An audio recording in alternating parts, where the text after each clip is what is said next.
The hearth crackled in Winterfell's hall, scattering sparks that flitted like restless fireflies around the ancient rafters. Jon Snow stood at the long feasting table, hands braced against weather-scoured oak, the eyes of half the North fixed upon him. They watched the man they had named king in the North only moons ago, now strangely distant, as though a rope had snapped inside him and left him swaying on unseen winds. Bran sat beside Sansa, pale and still, seeming smaller than the great carved direwolf behind the dais. But the moment Bran had entered the hall, Jon's composure had shattered. The boy, no, the Greenseer, had spoken in tones that rang like frosted bells. "You are Aegon Targaryen, sixth of your name, the true-born son of Rhaegar and Lyanna." The sentence rolled through Jon's mind even now, as the silence before his audience lengthened. Lyanna Mormont's fierce young stare held him in place. Lord Glover and Lord Manderley whispered behind firs. Wildlings pressed near the door, uncertain whether to stand or kneel. The hush was a living thing, crackling louder than the fire. Somewhere outside the wind bit down, swirling snow against stone like teeth on bone. Jon drew breath.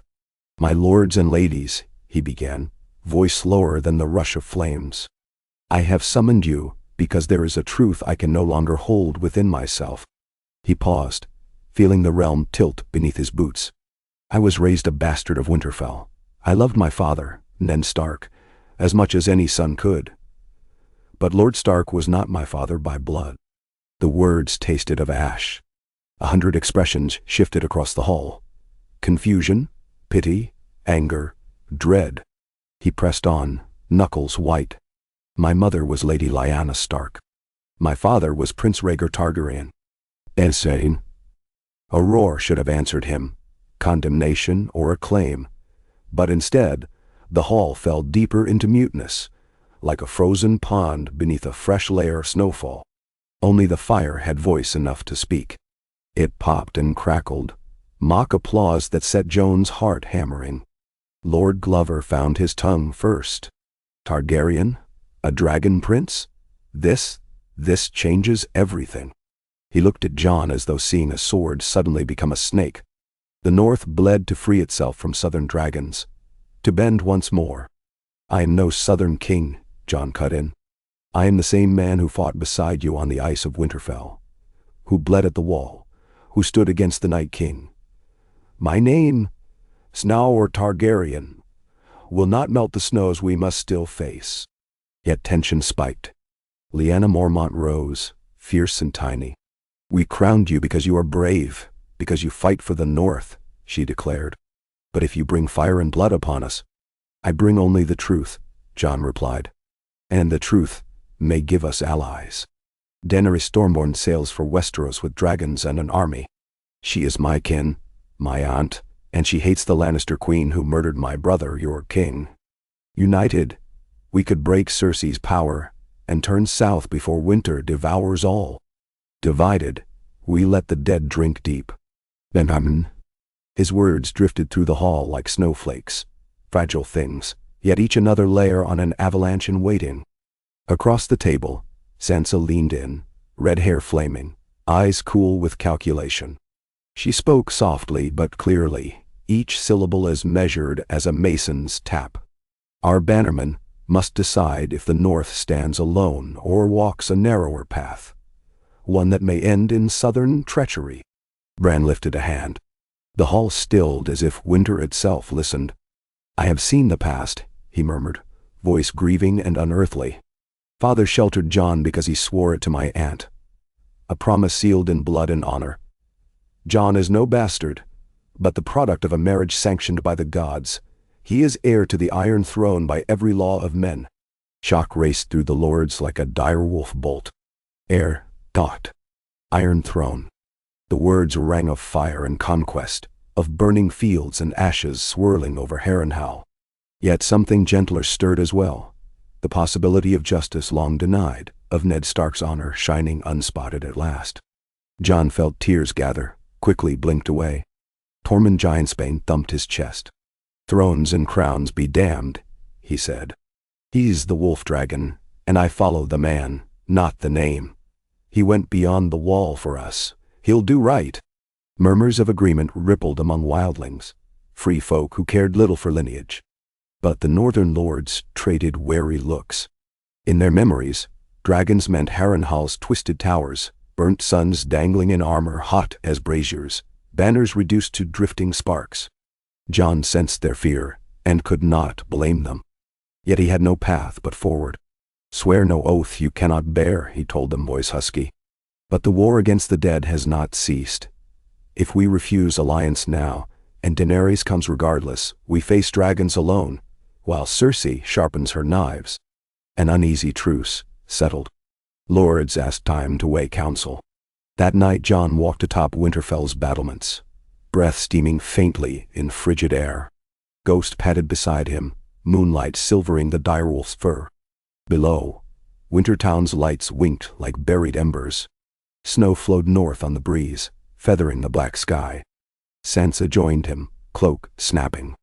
"Did you have to reveal it now?" she asked. The question lacked malice, only worry.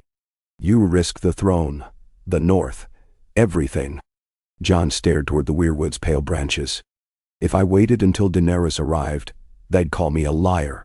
Better the truth spoken in my own hall." His hand clenched the parapet. "Father hid it to protect me. I hide it no longer to protect them." Sansa sighed, twisting her gloves. "Our bannermen will brood on this, measure risk versus reward. They have long memories, and Queen Cersei. We'll see traitors everywhere once ravens fly." He exhaled a plume. "Let her. We have more to fear from the cold gods." Sansa's blue gaze hardened. "Do we? Winter is cruel, but predictable. The capital is cruelty with cunning." She touched his arm. "Promise you won't trust the Dragon Queen blindly." "I trust no one blindly," Jon lied softly. Yet some inner ember sparked at the thought of Daenerys, hair of wildfire and storms, who fought slave masters and refused to rest while chains remained unbroken. In another life, another name, perhaps he loved her already. He banished the thought. 2 days later, Maester Walken's rookery burst with black wings as ravens bore letters across the realm. One traveled to the Eyrie, another to White Harbor, one sped beyond the Twins, and one, heavier with secrets, set south for Dragonstone. Each parchment carried Jon's broken sigil seal, a direwolf marbled with a dragon's wing. On the barren crags of Dragonstone, Lord Varys read Jon's letter while Tyrion paced, mind racing faster than gulls in gale. "A Northman king who is half Targaryen," Tyrion muttered. "Aegon, the name Rhaegar favored." He imagined his queen's reaction. Dragons recognized blood. Would they bow to this Snow Targaryen? And would Daenerys see him as ally or rival? There's tapped parchment. "The realm loves a Stark's honor. If the story holds, the 7 kingdoms may flock to him." He lifted ink-stained fingers. "But men love dragon's fire when it scorches their foes." Tyrion's mouth crimped. "Cersei will paint Jon as a pretender conjured by northern sorcery, a false dragon bred in snows to burn the realm anew." He rubbed eyes still haunted by wildfire's green skulls. "We need the North, Varys, and the North may choose him over Daenerys if she appears a conqueror." Varys' calm eyes reflected isle-bound waves. Perhaps they'll choose both. Yet the spider tasted storms gathering. King's Landing simmered under a glow of dusty gold when Qyburn laid the raven's words at Queen Cersei's feet. Her smile thinned to a blade. "Rhaegar's whelp lives. Ned Stark's final secret." She rose, pacing the painted floor of the small council chamber.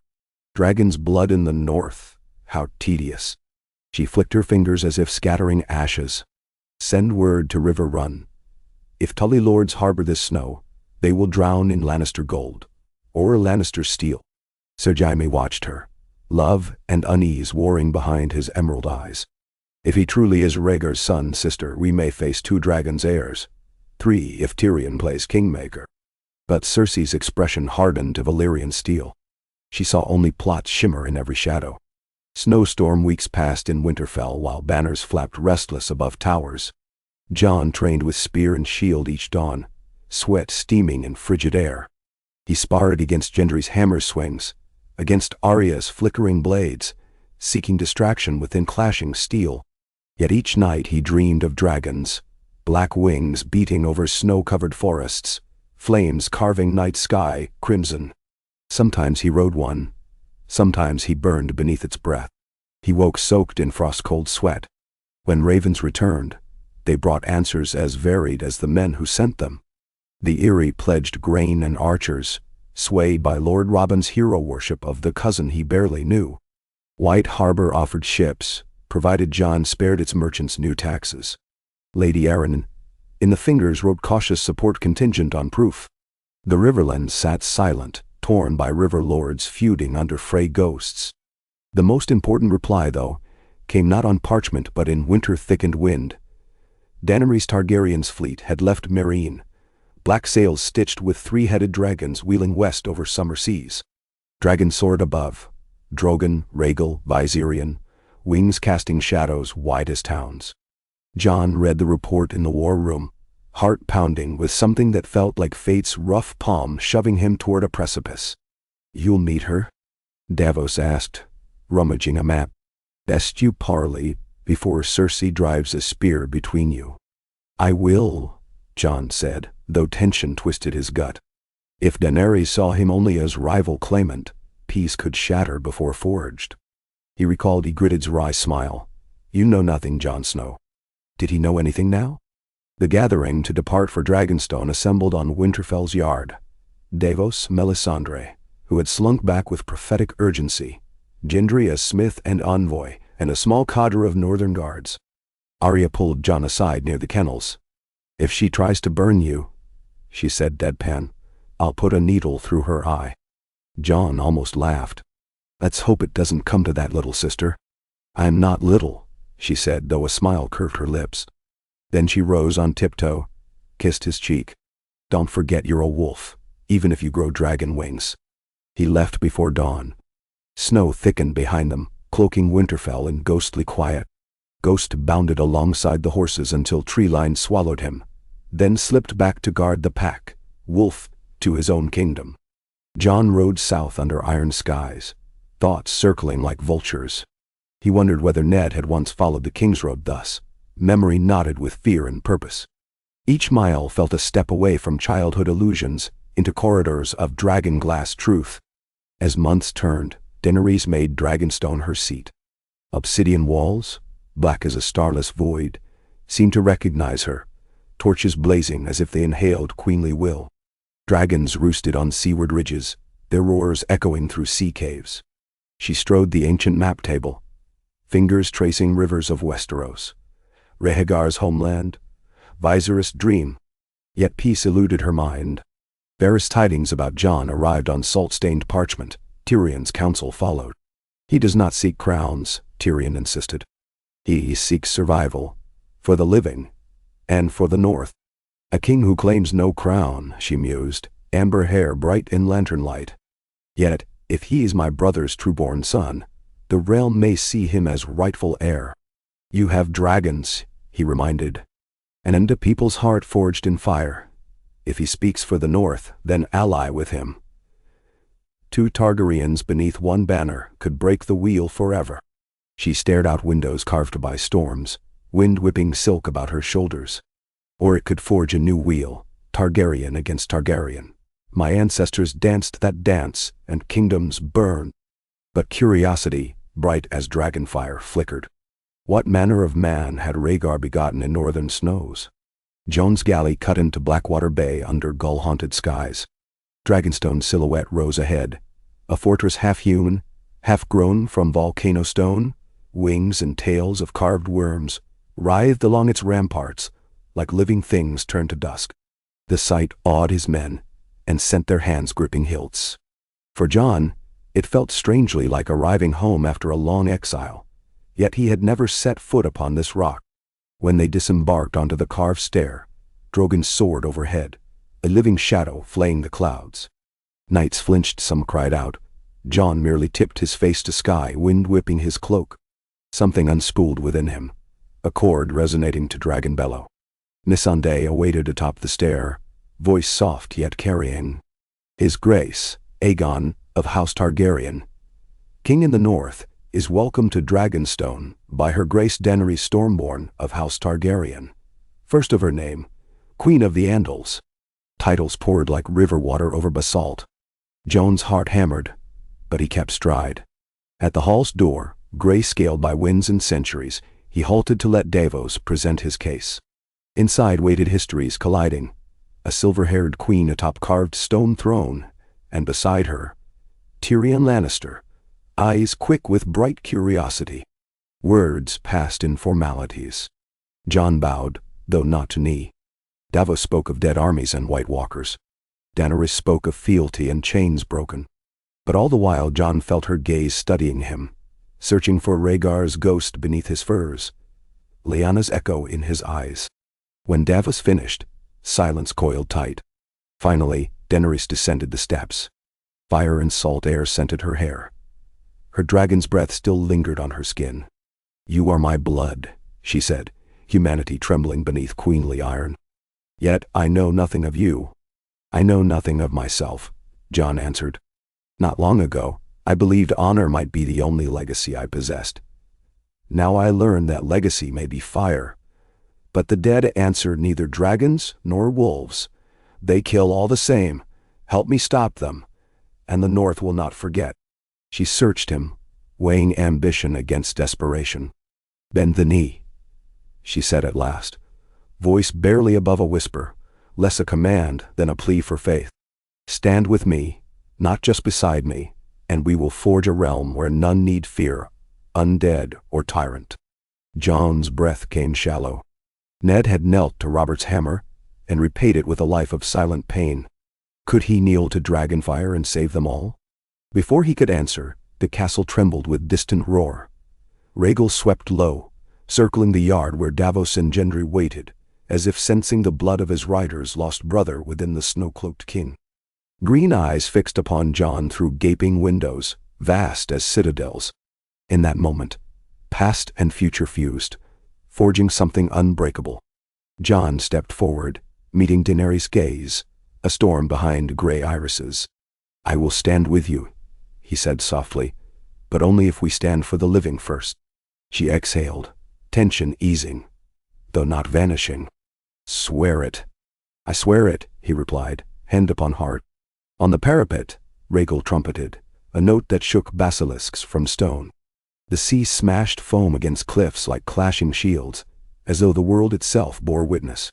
Far to the south, Cersei's spies carried news of the Wolf-Dragon alliance, and the Queen of Ash ground her teeth until they bled. She ordered new scorpions forged, iron teeth to pierce scaled hides, and she whispered to Qyburn of dead men, revived in darker ways than Jon's tales. The game expanded its board. In Winterfell, Sansa read Jon's raven. An accord struck, dragons to march north come spring. She closed her eyes beneath a weirwood's crimson leaves, feeling ice melt within her chest. Yet in the shadows of castle walls, whispers grew. A dragon king, raised from bastardy, now bows to dragon queen. Will north blood chill beneath southern flame? As frost hardened on every blade of grass, Bran's haunted gaze followed ravens spiraling into dusk. He saw rivers clog with ice, saw armies of blue-eyed dead slipping through shattered wall gates left open by broken magic. Time folded within him like cloth. He saw a wolf bathed in dragonfire, and a queen weeping on ruins of snow-dust palace, but also a blossom of spring on a battlefield where corpses no longer stirred. Possibilities, each branching like veins across frozen lakes. He whispered one word, breath frosting. "Together." Jon stood upon Dragonstone's wind-sheared outlook that night, cloak flapping like torn sails. Daenerys joined him, silent. They watched waves slam black rocks, sparks of moonlight glittering in spray. "My father fought to free the realm from madness," she said over the surf. "But he birthed madness instead. Tell me we shall not repeat his sins." "We cannot promise what we cannot see," Jon said, voice low. "But we can choose today. We choose to fight for the living." Nisana 90. She turned, eyes shining silver in moonlight. "Then let us ride this storm together, Aegon Targaryen." She offered her hand. He took it. Two flames met, one stoked by desert sand and blood-red stars, the other tempered in snow and shadow. Beneath them, waves boomed like distant war drums. In that clasp lay fragile hope, a wolf's howl twined with dragon's roar, the promise of ice and fire joined before winter's darkest dawn. Night bled into dawn with a slow bruising of the horizon, and Dragonstone's black silhouette sharpened against a sky the color of old steel. Jon awoke in the chamber gifted to him, the stone walls perspiring salt and chill. He lay for a moment, listening to the hush of a castle rooted in volcanic bone, and felt the tremor of distant dragons echo through the bedrock like the pulse of a leviathan. Dreams clung to him, visions of snowfields alight with green fire, of a pale king wearing frost-like armor, of Daenerys standing upon a wall of screaming wind. He rose, muscles stiff from weeks in the saddle, washed in icy water, while Ghost prowled the threshold, and dressed in leather and fur, scaled with small black plates. Davos had jokingly called his dragon mail. Outside, the courtyard stirred with armored, unsullied drilling beneath the obsidian fangs of carved wyverns. Spears clicked in perfect rhythm, a metallic heartbeat answering the surf. Dothraki practiced arhaks over sand, imported to blunt hooves, hacking at wooden posts until splinters littered the yard like burst pine cones. Grey Worm saw Jon pause and offered a nod as crisp as his salute. The commander's calm intensity reminded Jon of a drawn longbow, silent, lethal, waiting. Across the yard, Tyrion and Davos argued amiably near wagons of dragonglass freshly hewn from caves beneath the castle. Pickaxes rang inside tunnels that delved into the heart of the mountain, and the air smelled faintly of minerals and old fire. Davos cocked an eyebrow when he spotted Jon. "Your Grace," he said, half bow more habit than necessity. "I was just explaining to our friend here that northern smiths can shape this brittle stuff into arrowheads quicker than a Dornish merchant can find shade." Tyrion adjusted the clasp of his cloak, embroidered with a hand of gold. "And I was reminding Sir Onion that hauling several hundred crates through seas prowled by Euron Greyjoy might end with the shards decorating the bottom rather than white walkers." He tapped a ledger. "A third will sail tonight, the rest overland by wagon once the roads thaw." Jon considered. "We split the risk." "Fine," died all.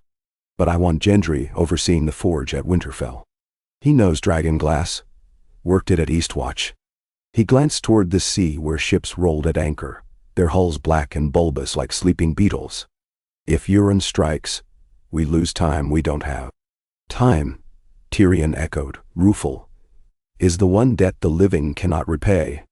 Jon sensed more in the dwarf's words, a private fear that his queen's crusade might break against the North's ice before it ever scorched the Iron Throne.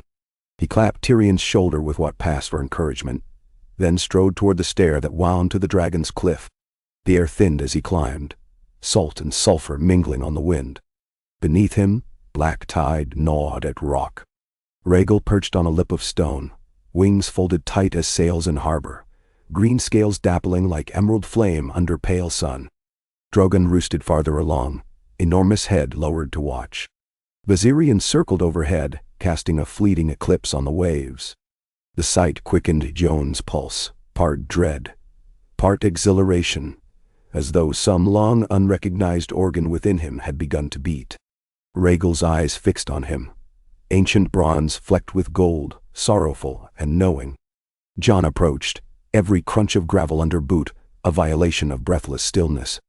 The dragon's nostrils flared, drawing in his scent, and a low rumble shook the cliffside. Jon raised a gloved hand. "Easy, boy," he murmured, though the term felt absurd for a creature older than most cities. Memories, none of his own, fluttered behind his eyes, a cradle song in High Valyrian, the weeping of a man named Rhaegar beneath a canopy of blue roses. He forced the echoes away. Rhaegal bent his neck. Warm breath, spiced with ash, washed over Jon, and the dragon's lids drooped as if lulled by a comfort lost since his hatching. Jon dared step closer, palm brushing the scale between two ridges. The texture surprised him, less armor than living gemstone, heat humming beneath. Drogon hissed softly, jealousy or warning, but Daenerys' voice drifted from the stair. "He won't bite," unless you give him cause. She joined Jon, silver gold hair snapping about her face, cheeks flushed from the climb. Her expression held a spark of awe, tinged with an emotion Jon could not parse. Pride? Relief. Perhaps the tenuous promise that her dragons had found family beyond herself. Regal feels your blood, she said. He was named for my brother, your father. Jon lowered his hand, fighting a tangle of grief and reverence. I never knew him, only stories. Nor did I, she admitted, eyes shining. But in you, I glimpse what he might have been. Had war not devoured all. She rested a slender hand upon Rhaegal's jaw. Will you fly when the time comes? Jon gazed at the dragon, at cliff and sea, and endless sky. If he'll have me. A laugh escaped her, soft and surprised, and for an instant the weight of crowns and prophecy dispersed like mist. He already has, it seems. They stood together until the dragons dozed in morning sun, two Targaryens bound by duty and mystery, with only the shrieking gulls for witnesses. The next supper in the great hall brimmed with tension despite fine Dornish wine. Varys delivered fresh tidings. Cersei had bought the Golden Company, 20,000 swords sailing from Volantis with elephants rumored aboard. Worse, ravens whispered of Qyburn's dark experiments in the catacombs, raising cadavers bound in iron collars and scorpion bolts gilded with wildfire resin. Daenerys' fist struck the table. She plots betrayal while we prepare to save the realm. Tyrion lifted a goblet. My sister's capacity for betrayal is only outdone by her talent for making enemies of potential friends. He sipped. Yet we cannot storm King's Landing now. The North will not follow if we abandon them to the dead. Missandei unrolled a map, candles flickering over its inked rivers. If the Golden Company lands at Storm's End, they march north in weeks. Euron's fleet guards Blackwater Bay. Ours could be ambushed at sea. Jon studied the map. We split again. I sailed to White Harbor with Davos, lead the first shipment of dragonglass north. Grey Worm marches unsullied along the King's Road to Moat Cailin. Your Dothraki ride to Winterfell through the neck. Fast, light. He glanced at Daenerys. You and your dragons meet me in the north once the Second Fleet clears these waters. Tyrion frowned. Risky. If Euron strikes, you may be cut off. Jon met Daenerys' gaze. Better me than the north left waiting. They will follow their king if he returns with fire at his back. I will not let you stand alone, she said, voice quiet but unyielding. Drogon flies where I do. He nodded. Agreement forged in glances more than words. Later, while the war council dispersed, he caught Tyrion at the hearth. My sister Sansa, she's wary of southern promises. Speak to her in Raven's ink. She trusts your mind. I shall write, Tyrion said, half-smile creasing. I only hope Littlefinger's poison hasn't already soaked the roots. Jon's gout tightened. Petyr Baelish thrived on uncertainty. The revelation of Jon's blood would be feast enough. If he moves against her, he'll wish he faced dragons instead. The sea voyage north proved mercifully uneventful. Euron's krakens lurked elsewhere, perhaps hunting the slower ships bearing unsullied. Crates of dragonglass lined Jon's galley like coffins of black ice. Davos spent nights tallying inventories by lamplight, muttering about grain shortages. Jon paced the deck, eyes searching spray-silvered horizons while Ghost trotted alongside, tail low. At dusk Rhaegal swept across clouds, a jade comet against dying peach light, reassuring and ominous at once.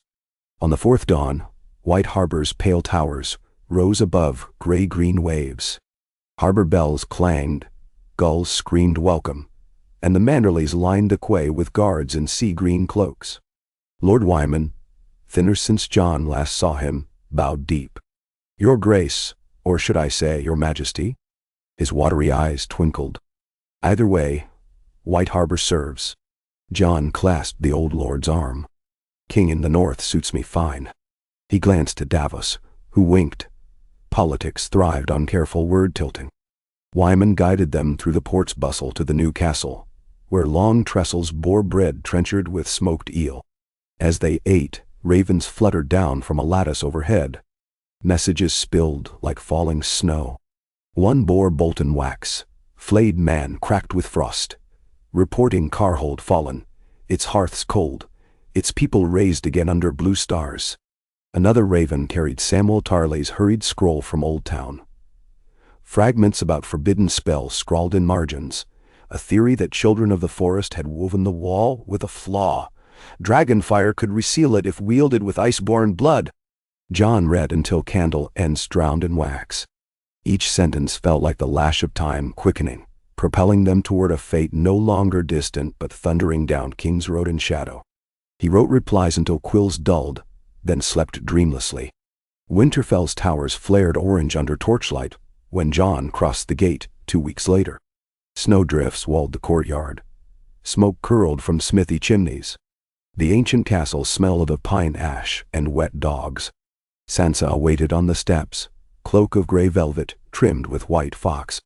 Beside her, Arya smirked, and Bran gazed at something far beyond. Sansa hugged Jon fiercely. "You look older," she whispered, as if years had passed instead of weeks. "Sterner, like father when he stood guard on ramparts." "I feel older," Jon admitted, "but I still miss him." They convened in the hall. Northern lords filled benches, many eyes flicking to the dragon wings emblazoned on Jon's new sigil. Direwolf intertwined with three-headed worm. Lady Mormont sat straight-backed, face fierce. Lord Glover's jaw clenched. Tormund and the wildlings lounged near hearths, uninterested in pomp. Jon recounted plans. Unsullied at Moat Caillan within a moon. Dothraki by fortnight. Daenerys with dragons once seized thawed. He spoke of Carhold's fall and dead marching. When he finished, silence clung damply. Lady Mormont stood. "I care not if his father was a dragon or a goat. Jon Snow fought the dead before any southern queen cared. I stand with him." Many nodded. Lord Glover rose next, voice subdued. "I bent the knee to House Stark. If the blood of the wolf is now entwined with dragon, so be it. The North remembers." Relief melted Jon's shoulders. Yet worry persisted. Littlefinger's whisper was seldom loud. That night, in crypt shadows below Stone King's, Jon knelt at Lyanna Stark's effigy. He traced the sword carved across her lap. "Mother," he said, tasting the word strangeness, "your secret weighs on all I love. I hope this path honors you." Footsteps echoed. Sansa tore. She knelt beside him, candle casting twin halos. "She would be proud," Sansa said. Her hand found his. "But we must guard the North from more than White Walkers. Ambition thrives in courts." "Meaning?" "Baelish." Jon squeezed her fingers. "I'll not let him poison us." Dothraki outriders arrived first, ghostly silhouettes cresting snowy ridges like wraiths, leather lamellar dusted white. Their horses snorted plumes. The Northern Watch bristled until Jon rode out to greet them, Tormund at his side. A hoofed storm followed. Black-braided warriors whooped at dire wolves, howling laughter bright beneath alien stars. They pitched round tents outside the walls, and Winterfell's night rang with drums and horse shrieks. Ghost prowled between cooking fires, tolerated by stallions that smelled predatory kinship. 2 days later, unsullied ranks marched through the broken ice gate. Shields held high despite trudging snow. Grey Worm saluted Jon with immaculate precision. They camped in neat rows, frost gleaming on spears. The sight of immaculate discipline calmed jittery northern nerves. But Daenerys did not come. Blizzards closed seas, delaying her departure from Dragonstone. Ravens carried her apologies, promises of swift flight once skies cleared. Jon stood on ramparts each dawn, staring south, half expecting to see Drogon's silhouette cleaving clouds. When storms rolled black against the horizon, dreadnought, dragons or no, the dead advanced. Scouts reported the army of the dead had split, one host sliding toward Last Hearth, the other sweeping west of the Dreadfort. Jon convened war council in Winterfell's great hall, now hung with both direwolf and dragon banners. Maps littered the table. Gendry, sleeves rolled, arms smudged with soot, placed 2 obsidian-tipped spears beside parchment. "Dragonglass factories running day and night," he said. I need more coal and men. Arya flipped a dagger, obsidian shimmering violet. I'll take a dozen of these. Brienne of Tarth, newly arrived with Sansa's invitation, leaned over the map. The dead pushed toward the coast. If they flank the King's Road, White Harbor falls. Jon tapped the last hearth icon. We ride tonight. Hold them there. Buy time until Daenerys arrives. He turned to Grey Worm and Jorah, returned from Bear Island. Unsullied, secure the trenches. Dothraki, screen our retreat. Sansa's brows knitted. It's early. Supplies low. If we lose at last hearth, they march unopposed. Jon met her gaze. If we don't meet them, they march with greater numbers. She exhaled. Then may the old gods watch over you. Night cloaked the world by the time Jon's forces assembled beyond Winterfell. Horses stamped, breath silver in torchlight. The Unsullied formed spear walls. Shields rimmed with frost. Wildlings hefted axes wrapped in rags for grip. Northern banners flapped in moaning wind. Jon rode at the fore, cloak snapping like a banner itself, ghost pacing beneath his stirrup. Beside him, Arya rode lightly, needle and daggers hidden. Gendry carried a war hammer of black glass. They reached the Umber stronghold by dawn's dim glow. Only ruins greeted them. Twisted gates creaked, white handprints streaked in blood. Inside, corpses knelt frozen around the courtyard tree in spiraling shapes. At the center, young Lord Ned Umber, eyes blue as shattered rivers. Recognition stabbed Jon. He had accepted the boy's pledge scarcely moons ago. Gendry swore. Arya's jaw tightened, but her eyes remained dry, frozen into readiness. Then the corpses stirred. Ned Umber shrieked, mouth jagged with frost, lunging. Jon's sword, long claw, flashed, its Valyrian edge severing head from shoulders. The dead erupted. Battle became storm. Obsidian spear points shattered bone, but for each white felled, two more clawed upward from snowdrifts. Arrows failed where skulls lacked flesh to bleed. Unsullied ranks held, though claws raked shields, tearing fingers away. Jon hacked, each blow echoing Ned Stark's lessons. Keep your footing, finish the cut. Yet numbness crept into limbs, not cold but despair. Then the sky cracked with dragonfire. A streak of emerald and gold plunged, wings buffeting gale. Rhaegal roared, flame jettisoning like a comet, incinerating ranks of dead into drifting ash. On his back, Daenerys? No, the saddle was empty. The dragon wheeled and circled, searching. Jon felt something seize his chest, an invitation. He sprinted, boots sliding on slush, leapt upon a frost-splintered parapet. Rhaegal hovered near, talons gouging stone.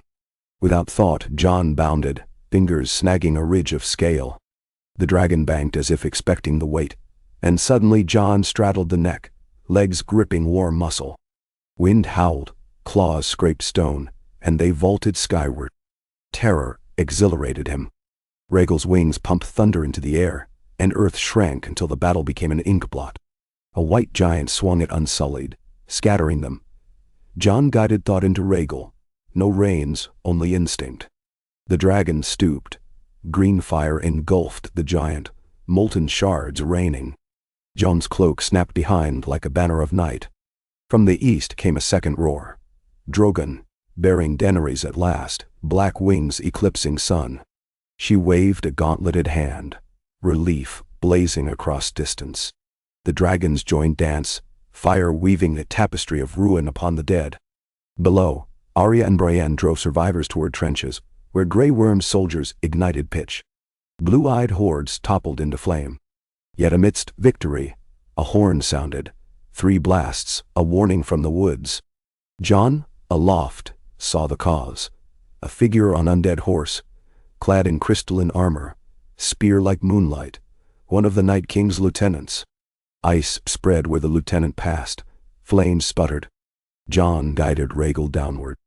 He leapt from saddle before claws touched snow, rolled, came up facing the creature. Frost winds knifed, numbing lungs. The lieutenant dismounted, eyes cold coals. Jon raised Longclaw. Steel met ice. Sparks burst white. Each strike numbed his arms. The lieutenant's spear scored a groove on Jon's breastplate, chill seeping toward heart. Jon feinted, parried, ducked a thrust meant for his skull, and drove Longclaw up beneath the creature's chin. The Valyrian runes flashed. For an instant, the White Master's eyes widened, then shattered into dust. And across the field, hundreds of dead collapsed, strings cut. Silence thudded like a final drumbeat. Snow fell thick in sudden, muffling cries. Survivors lifted faces, unbelieving. Jon stood panting, sword alight with pale fire, flakes melting on the blade. Around him the living stared as though seeing legends step from mist. Somewhere a soldier moaned gratitude to the Seven, another to the old gods. Jon only felt exhaustion and the weight of eyes. Daenerys landed Drogon beside him. She vaulted down, strides sinking deep, and without ceremony wrapped him in dragon-scaled cloak. "You flew," she whispered, half laugh, half sob. "You mad wolf, you flew." He held her briefly, conscious of the thousand gazes, conscious of the warmth where her cheek pressed his helm. "Rhaegal saved us," he said. "And you." Victory cost dear. Half the wildlings slain, a quarter of unsullied arrows gone to splinters. Yet last hearth remained a charred bulwark, rather than an undead beacon. They lit pyres till dawn bled across ashen snow, sending hectares of smoke toward a star-flecked vault. As tongues of flame devoured what could once again die, Jon and Daenerys climbed the battlements.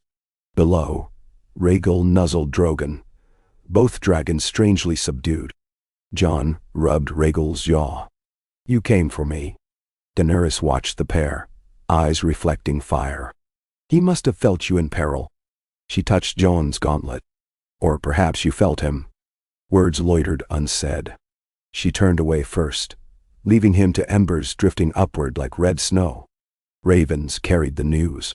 In King's Landing, Cersei crushed a wine goblet, blood from her palm mingling with arbor red. "Dragon blood bastard wins hearts of North. Burn them all," she hissed. Qyburn murmured of scorpion bolts tipped in obsidian mined from Dragonstone's stolen beaches. Jaime spoke of parley, was dismissed. War's teeth lengthened. At Riverrun, Edmure Tully, newly freed, pledged his bow to Jon's banner, sensing tides shifting. The Vale mustered knights, encouraged by Tyrion's letters and Robin's infatuation with cousin Aegon. Dorne stirred under a princess returned from exile, smelling Lannister weakness. But the Night King felt the loss too.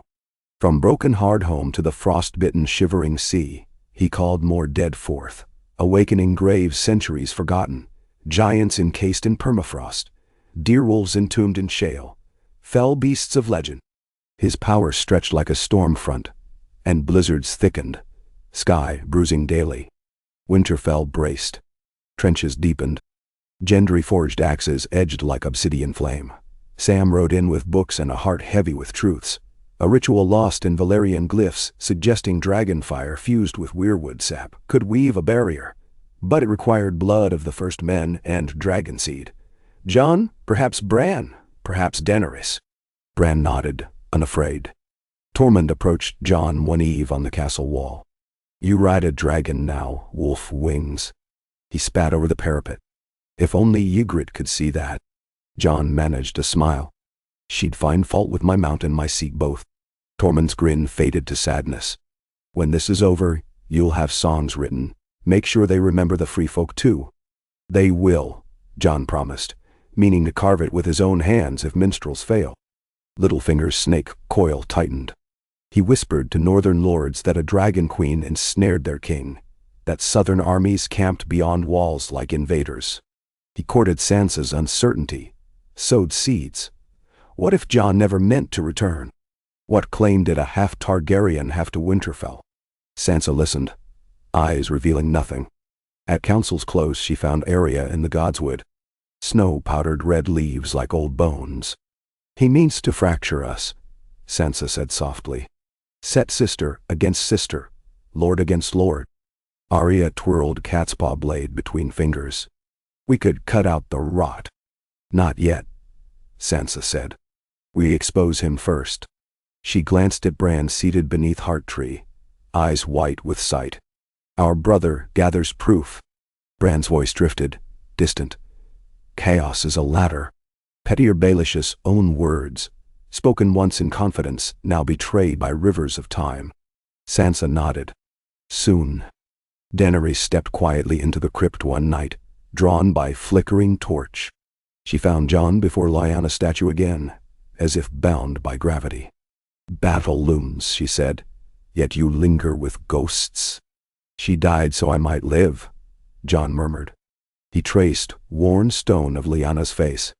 I barely understand her sacrifice, but its echo shapes every choice. Daenerys moved closer, cloak brushing marble dust. My life has been shaped by sacrifices too. My brother's madness, my unborn son's death. Yet here we stand. She studied Lyanna's effigy, the girl who toppled kingdoms by love. She was beautiful. Jon swallowed. So the songs say, all beauty seems cursed in these halls. Not cursed, Daenerys corrected gently. Guarded by those who see its worth. Silence settled, thick with unspoken desire. He turned. Torchlight painted her cheeks gold. The air between them felt fragile as spun glass. He almost spoke her name the way bards intone prayer. But footsteps echoed. Davos' voice calling counsel. The moment froze, unsatisfied, and they parted wordlessly. The Night King came, with no herald but the wind's scream. His army surfaced over snowy ridges, like surfacing islands of bone and rime. Winterfell's horns blew 3 long notes. Fires lit, arrows knocked, catapults creaked under obsidian payloads. Dragons wheeled overhead, bellies flickering scarlet. Jon atop Rhaegal felt heat coil through him. He wore no saddle. Tormund joked tarp-strapped wolves rode better, but he felt every tilt of wings. Daenerys soared beside Drogon. She glanced over, a warrior's grin crossing fear-wetted face. He returned it. Nothing else needed. Grey worms unsullied held the forward trench, shields overlapping, pikes bristling. Dothraki rode along the flank, Arek's flaming courtesy of Melisandre, who had appeared hours prior, face radiant with fervor. She whispered to Jon as he mounted, "The Lord of Light is not done with you, Prince, that was promised." He gave no answer. Prophecies felt small against the living momentum of war. The first waves smashed like a tide of glass shards. Obsidian arrows felled whites by dozens, yet thousands clambered over corpses. Catapults hurled boulders coated in tar, exploding in sheets of ghostly emerald. Sansa directed archers from the ramparts, her voice ringing clear. Arya darted along wall walks, dispatching climbers with blur-fast blades. Bran waited beneath the godswood, eyes rolled white, ravens swirling above in a cyclone of black feathers, scouting every flank. Then the winter winds howled louder, and 3 undead ice dragons pierced clouds. Horrors resurrected from centuries-lost nests, bones rimed in frost, hollow eyes leaking sapphire flame. They crashed into Drogon and Rhaegal mid-air, claws raking. Sky erupted in chaos of talons and fiery breath. Jon clung as Rhaegal twisted in agony, one wing torn. They spiraled, crashing into a snowbank outside the western wall. Jon tumbled free, dazed. Rhaegal screeched, pinned by his own wing. Jon rose, vision blur, and saw the Night King himself advancing through ranks unburned by trench fire, an aura of cold extinguishing flame. Longclaw hissed from its sheath. Jon sprinted, the world narrowing to predator and prey. But the Night King lifted a hand, and the dead between them surged to block. Out of sight, Bran's ravens shrieked alarm.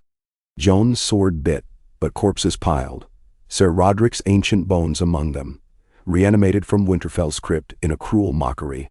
Jon's heart cracked at every familiar face. A howl pierced. The live direwolves led by Nymeria, Arya's lost pack, charging from the woods, fangs tearing whites aside. Jon carved a path, but the Night King retreated, mounting an ice dragon that blasted blue-hued fire across the battlements, shattering towers to powder. Daenerys pursued, Drogon bleeding from dozens of rents, yet defiant. She loosed burning gouts, steering the Night King into sky above the godswood. Bran, still in trance, whispered through ravens to Arya, Beneath the weirwood, the key. Arya sprinted from rampart, leaping debris. Jon followed through crypt mouth, descending into gloom. He reached Bran at the heart tree, Theon standing guard with Ironborn. Theon nodded once, ready to repay sin with valor. Footsteps of the Night King's guard echoed, ice cracking. Daenerys swooped low, Drogon's flames scorching the clearing, but the Night King hurled an icy spear. Drogon banked, spear grazing scales, embedding in earth with explosive frost. The distraction allowed Arya to slide between branched roots, leaping with cat-like silence toward the Night King. He turned, catching her mid-air. But she dropped Catspaw dagger, caught it in her offhand, and drove obsidian into his throat. A sound like glass mountains collapsing erupted. The Night King shattered in blue shards. Ice dragons above fractured, raining crystal upon Winterfell. Whites dissolved into slush. Silence slammed, echoing. Jon arrived in time to see Arya panting, dagger smoking with coal. Bran opened his eyes, normal brown once more. "The storm is over," he murmured, though his voice sounded as old as the tree. Daenerys landed, face streaked with soot and tears. She looked at Jon, at Arya, and the ruined yard where dawn peeled clouds away. The living staggered from rubble, blinking into impossible sunrise. Grey Worm helped soldiers string bodies of the fallen for pyres. Sansa descended to embrace Arya, tears thawing frost on cheeks. Gendry lifted Torment from beneath a slab, laughing brokenly. The dead were counted, mourned, burned. Snow melted into muddy rivulets, as if winter itself breathed a weary sigh. That night, feasting fires flickered in shattered halls. Jon found Daenerys on the rampart gazing over the quiet field. "We faced death and won," he said, incredulous. She shook her head softly. "The dead," she corrected. "But life remains, from the south, that would see us broken." Jon joined her, shoulder brushing hers. "Then we go south." He stared at the horizon where distant stars shimmered. "Together." She met his eyes. Moonlight silvered her hair, his dark curls. Breath clouded between them. Slowly, almost shyly, she took his hand. Their fingers interlaced, wolf and dragon knotted by shared flame. In the courtyard below, Ghost curled at Rhaegal's unwounded flank, two beasts guarding a castle reborn. As torches guttered and song rose, ragged, triumphant, elegiac, Jon Snow, once a bastard of Winterfell, and Daenerys Stormborn, breaker of chains, stood side by side, knowing dawn would summon them to a realm still bleeding, still unbowed, but, for the first time, free of winter's darkest shadow. Cinders drifted over Winterfell like black snow, settling into the creases of shattered stone and the crevices of fresh graves. In the gray light of a dawn newly liberated from death, the living worked in silent convoys, dragging beams from toppled roofs, stacking shields for melting down, wrapping the fallen in linen smeared with pine pitch. What music there was came from axes cleaving the last of the icy barricades, from hammers striking in the forge where Gendry refused to rest, and from Arya's dagger scraping each night to restore its obsidian edge. Only Ghost and Rhaegal, lying flank to flank in the godswood, seemed immune to exhaustion, one wolf's head resting on one dragon's foreleg, as though the mysteries of race and scale were fleeting things now that the long night had passed. Jon remained sleepless for 3 days.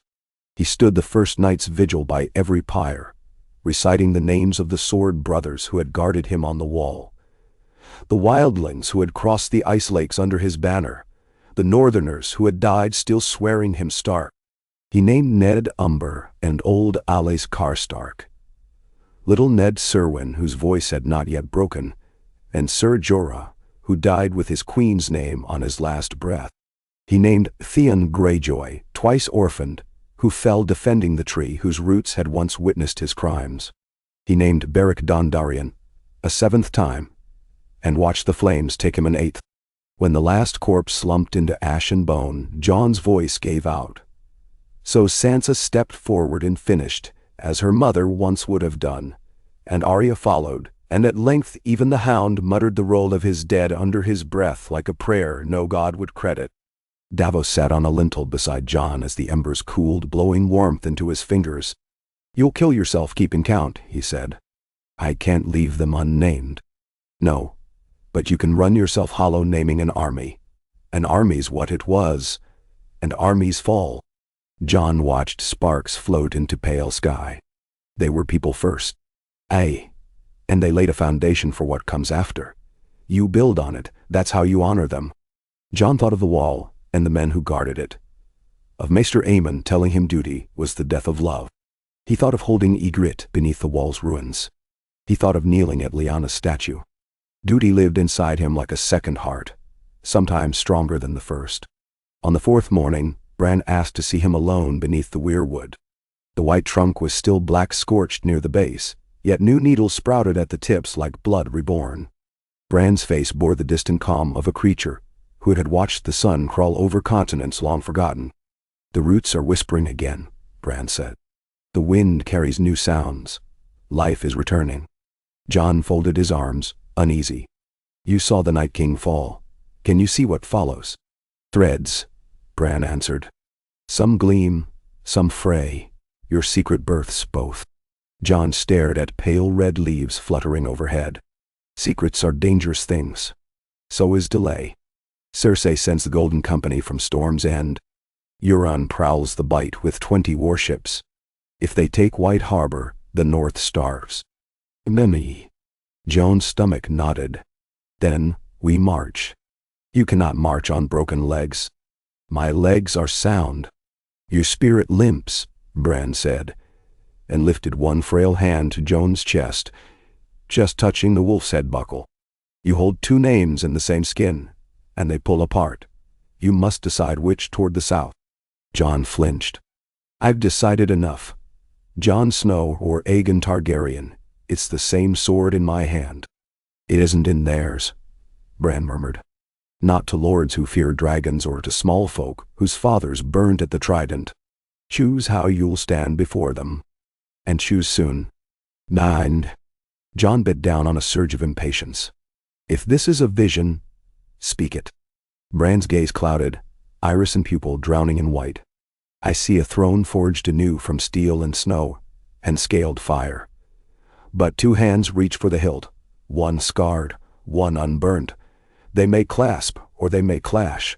The realm shivers on that meeting." "Prophecy," Jon said. "Another riddle to chain us." "A road marker," Bran corrected softly. "Still, a man must decide which turning to follow." Jon left the Godswood unsettled. Duty tangled with blood, with the feel of Daenerys' fingers between his, the night they vowed to march. He remembered the awe in her face when Rhaegal accepted him. He remembered Theon's smile as he died absolved. A choice. Wolves had keen noses for storms. Jon smelled one building. By midday, the War Council assembled in the library's tall chamber, maps pinned atop priceless manuscripts now brittle with soot. Sansa presided beside Daenerys at the long table. Grey worms stood guard, armor mended where talons had rent plate. Tyrion sat between them, flicking ash from parchment. The Golden Company landed 3 days past. He began without preamble. "They've seized Tumbleton, garrison Bitterbridge, and ride hard for King's Landing to relieve Euron's fleet. My sister's larders brim with reach grain. Ours are thin." "How many men?" Davos asked. 18,000 infantry, Tyrion replied. 2,000 light horse. And war elephants the size of cottages, if the sellsword tails aren't all piss and bluster. Sansa traced a river on the map. So, if they reach the capital intact, Cersei can withstand a siege until harvest. We don't have months. "Nay." Grey Worm spoke for the first time. "Dragonfire breaks walls. Unsullied breach gates, we enter fast." Sansa frowned. "A rush on King's Landing means leaving the north half-manned. Euron hits White Harbor, we starve." Arya lounged on a window ledge sharpening her dagger. "Kill Euron first. Ship his head to Cersei and watch her sell her throne to flee." Jon raked his hand through his hair.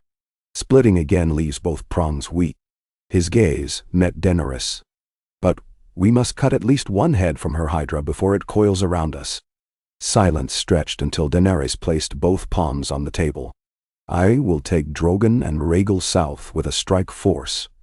Unsullied, Dothraki outriders, Stark archers for cover. We bring siege towers forged from Harrenhal's iron. Sansa interjected. We can't spare half the northern levy. Winterfell's walls are cracked, the Dreadfort's lost, Torrhen's square little better. If the sea wolves come, then I will remain, Jon said, surprising himself more than anyone. I've commanded at the wall, and in the snows beyond. Let me hold the north, hunt Euron's fleet before it climbs the rivers. Daenerys strikes the capital, ends Cersei before winter drains what food we have left. Daenerys' lips parted, first to protest, then thoughtful. It divides our strength again.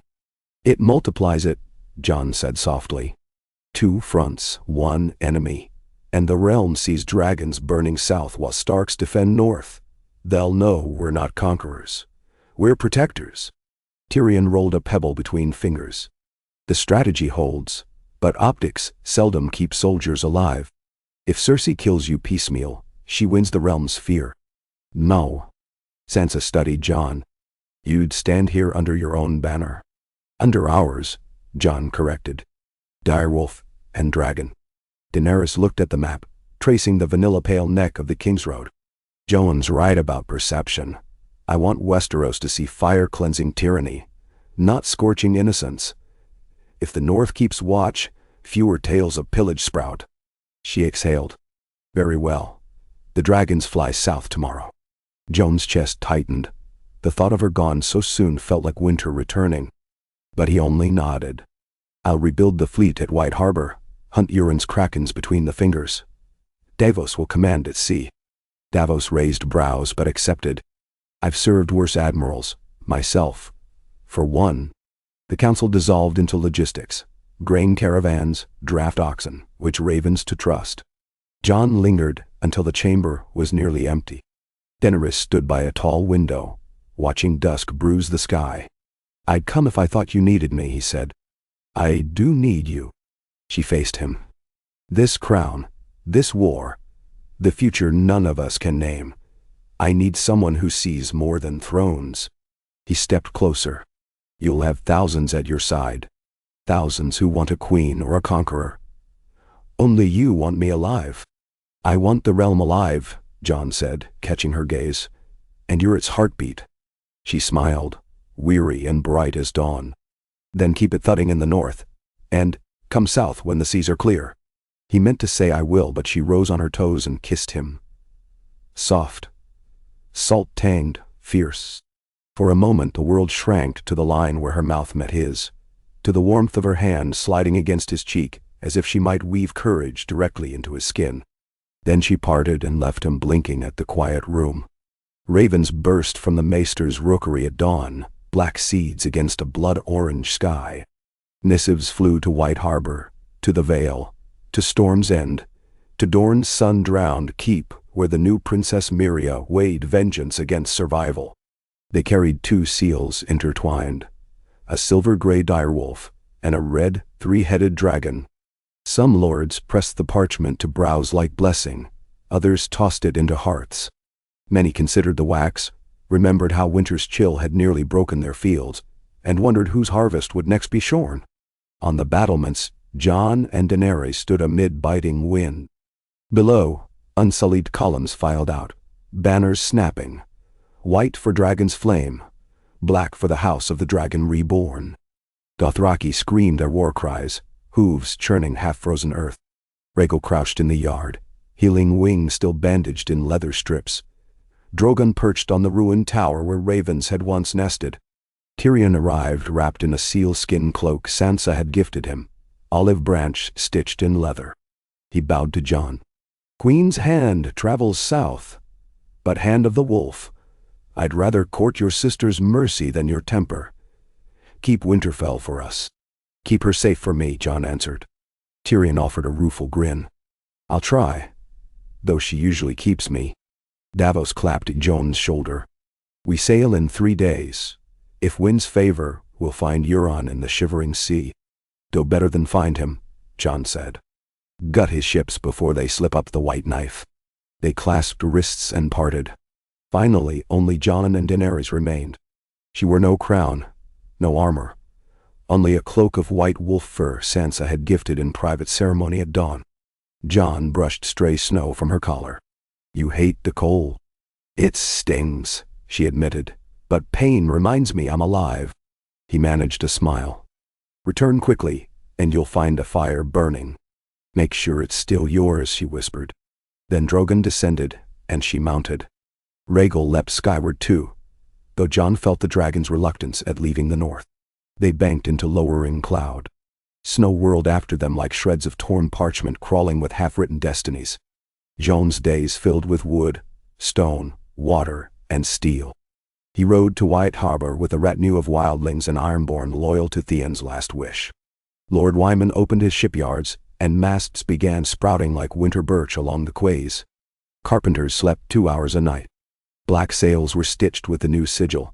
Direwolf dragon entwined around a spoked wheel snapped in half. Gendry oversaw a foundry that poured cannons, dragon mouths. Sailors called them, fed by wildfire Davos, liberated from a forgotten Baratheon cache near Weeping Tower. Davos frowned but approved. Wildfire at sea frightened him, yet nothing frightened Euron more. In Winterfell, Sansa and Arya moved against Littlefinger. Bran's parchments revealed Baelish's letter forging Arya's handwriting, the dagger planted to seed distrust, the bribes that turned a garrison guard to silence. They summoned the lords in the broken great hall one twilight, torches hallowing a room still scarred by battle. Littlefinger entered confident, mocking smirk ready to poison. He left on knees, throat bared. Arya's blade swept once, quick, merciful, fitting. Jon received the raven the following dawn. He read it twice and threw the scroll into his stove, watching the sigils curl into smoke. Stark justice would be needed again soon enough. Daenerys' march blazed like a comet through the riverlands. Peasants emerged from cellars to stare at unsullied shields gleaming mirror-bright, at Dothraki plumes whipping the air, at dragons eclipsing sun. They remembered Mad King fires and Robert's rebellion and the sack of endless towns. But these soldiers carried bread, not torches. Heifer pigs, Daenerys bought for triple their worth. She left barrels of salted cod from White Harbor in exchange for eggs and onions. Word spread faster than ravens. Queen of Dragons feeds the hungry, asks only fealty and prayers. But at every bridge, Lannister scouts poisoned wells and burned fields. Refugees flooded roads southward, fleeing sellsword outriders who dragged wives behind lines or nailed husbands to doors with Dornish spears. Tyrion saw each travesty and felt wildfire simmer behind his ribs. Outside Sau's Horn he counted 30 villagers hanged beneath a banner of the lion and the elephant entwined. He ordered them cut down and buried, then walked alone by torch until dawn, drinking the silence of his anger. Cersei's trap unfurled near Malwick Crossing, where the Blackwater rush narrowed between chalk cliffs. She sent 2,000 sellswards ahead to lure the Dothraki vanguard, while Euron's ships crept upriver by night, bearing scorpions. Drogon sensed the cables first. Dozens lashed to boulders, each strung with black-barbed bolts steeped in manticore venom. When hooves thundered across the shallow ford at dawn, the cliffs exhaled arrows the size of saplings. Scores of riders fell, pinned to river stones. Unsullied rushed to shield them. Drogon torched half the hillside, but Euron's men yanked counterweights, nets of chain flung skyward, dragging the dragon earthward. 3 bolts punched wing leather. 1 tore muscle near the shoulder. Drogon roared and toppled into reeds. Daenerys leapt free, sword drawn. She hacked at chains until her knuckles blistered. Grey worms' phalanx formed a shell around her while Dothraki swarmed the cliffs. Tyrion led archers to higher ground, raining arrows on hidden gunners. At last Rhaegal swept in, flame-seething net ropes to shimmering slag. The sellswords broke. Euron's ships reversed rowlocks and fled back down the cut channel, half crews ablaze. But the river ran red, and Drogon's wounds stank of venom. Maesters were days behind, leeches and herbs worthless for dragon blood. Daenerys knelt by black scales hot as forged iron, pressing rags to slow ichor. She whispered to Drogon in high Valyrian songs Rhaella once sang. Tyrion watched, helpless. Night came and Drogon's breaths rattled like billows. At dawn the dragon shuddered, coughed gouts of smoke, and slept. He would fly again, but never quite the same. Daenerys' eyes, when she rose, frightened even Grey Worm. "We end this," she said. "No more fords, no more bridges. We fly straight for her heart." Tyrion swallowed. The city is vast. The Red Keep sits behind thousands of innocents. She turns them into shields. Daenerys' gaze drifted east where smoke still drifted. "I won't burn children hiding under beds, but I will burn the vipers who placed them there." Jon sailed before first snow fell again. 30 ships left White Harbor in a moonless hush, hulls tarred black, figureheads carved as wolves, breathing flame. Each bristled with wildfire jars fitted to catapults. When struck they burst far from their launchers, unlike King's Landing stored caches that devoured their own fleet once before. Davos led ahead in the Lady Lyanna. Jon stood on the prow of Rhaegar's Song, cloak snapping salt spray. Their quarry found them beyond Widow's Watch. Euron's masts rose like burnt bones against dawn, kraken sigils flapping grotesque above decks studded with captured scorpion frames. Euron himself stood on Silence's forecastle, arms spread as though to embrace carnage. He roared laughter that carried across gray water. The two fleets closed like jaws. Ironborn drums beat hulls. Stark horns answered. Arrows streaked. Steel kissed wood. Then Gendry's dragonmouth spoke. Cannonballs punched through Silence's starboard. Splinters founaining. Wildfire jars sailed in green arcs and shattered on forecastles, blooming ghost light across chainmail ranks. Ironborn shrieked as green fire clung, devouring bone. Euron whooped louder, waving his men onward, until a second jar smashed his quarterdeck and sent blazing shards spinning around him. Jon's boarders grappled hull to hull. He leapt the gap, long claw shearing through a kraken standard as if in prophecy. Euron met him there amid roaring timbers, wielding an axe forged from Valyrian steel repurposed, dark blade carved with obscene runes. They traded blows across the deck, sparks spraying like comets. Euron's strength came from madness, Jon's from keeping madness out. Each strike rattled chainmail and bone. Silence listed, flaming sails collapsing. Lightning forked overhead, sudden and near. A squall split clouds, rain hissing on burning planks.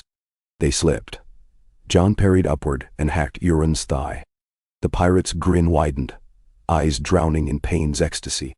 He kicked Jon aside, limped after, axe raised overhead. Then arrow shafts sprouted from Euron's chest, 3 in a line. Arya stood on a listing yardarm above, bow drawn again. She loosed a fourth. It lodged in his throat. Euron gurgled laugh shrieks as he fell against the rail. Jon lurched up, breath ragged. Arya landed beside him like a cat. "Thought you might need a hand," she said. Silence cracked along its keel. Jon grabbed Arya's arm. They leapt back to Rhaegar's Song as the Kraken flagship rolled belly up, blaze muffled by rain. The rest of Euron's fleet scattered into mist or surrendered. Jon hugged Arya as sailors roared. She wriggled free. "Enough," she said, wiping salt water from her nose. "South still needs doing." They burned the captured ships, lest Cersei recover scorpions. Then set course for Dragonstone, hearts lighter than sails now billowing with east wind. Cersei Lannister stood upon Maegor's holdfast while bells told her father's march song. Below, the Golden Company arrayed in mirrored shields, elephants stamping near the gate of the gods. Cersei wore black scale, lion helm tucked under arm. Qyburn presented new scorpion bolts fletched with obsidian. She nodded once. "Mount them on every tower. I will not be second Rhaenys." "Now?" Jaime watched from a distance, golden hand clenched. The city stank of fear and wildfire. Secret pyres of jars lined the cellars again, though Qyburn reported half remained unstable since the Black Cloaks mishandled them. Jaime remembered the kings he had slain for less. He found Tyrion in the tunnels beneath the Sept of Baelor that night.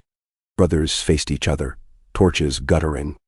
"You need to leave," Tyrion said. "Perhaps," Jaime replied. "Or perhaps I end this as I couldn't before." Tyrion sneered. You said once we break our history for love. Do it. Walk away with Brienne. Let crowns rot.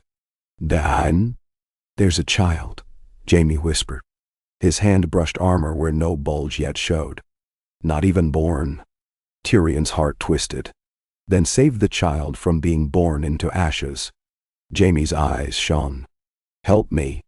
They conspired long under the stones that still reeked of sept ash.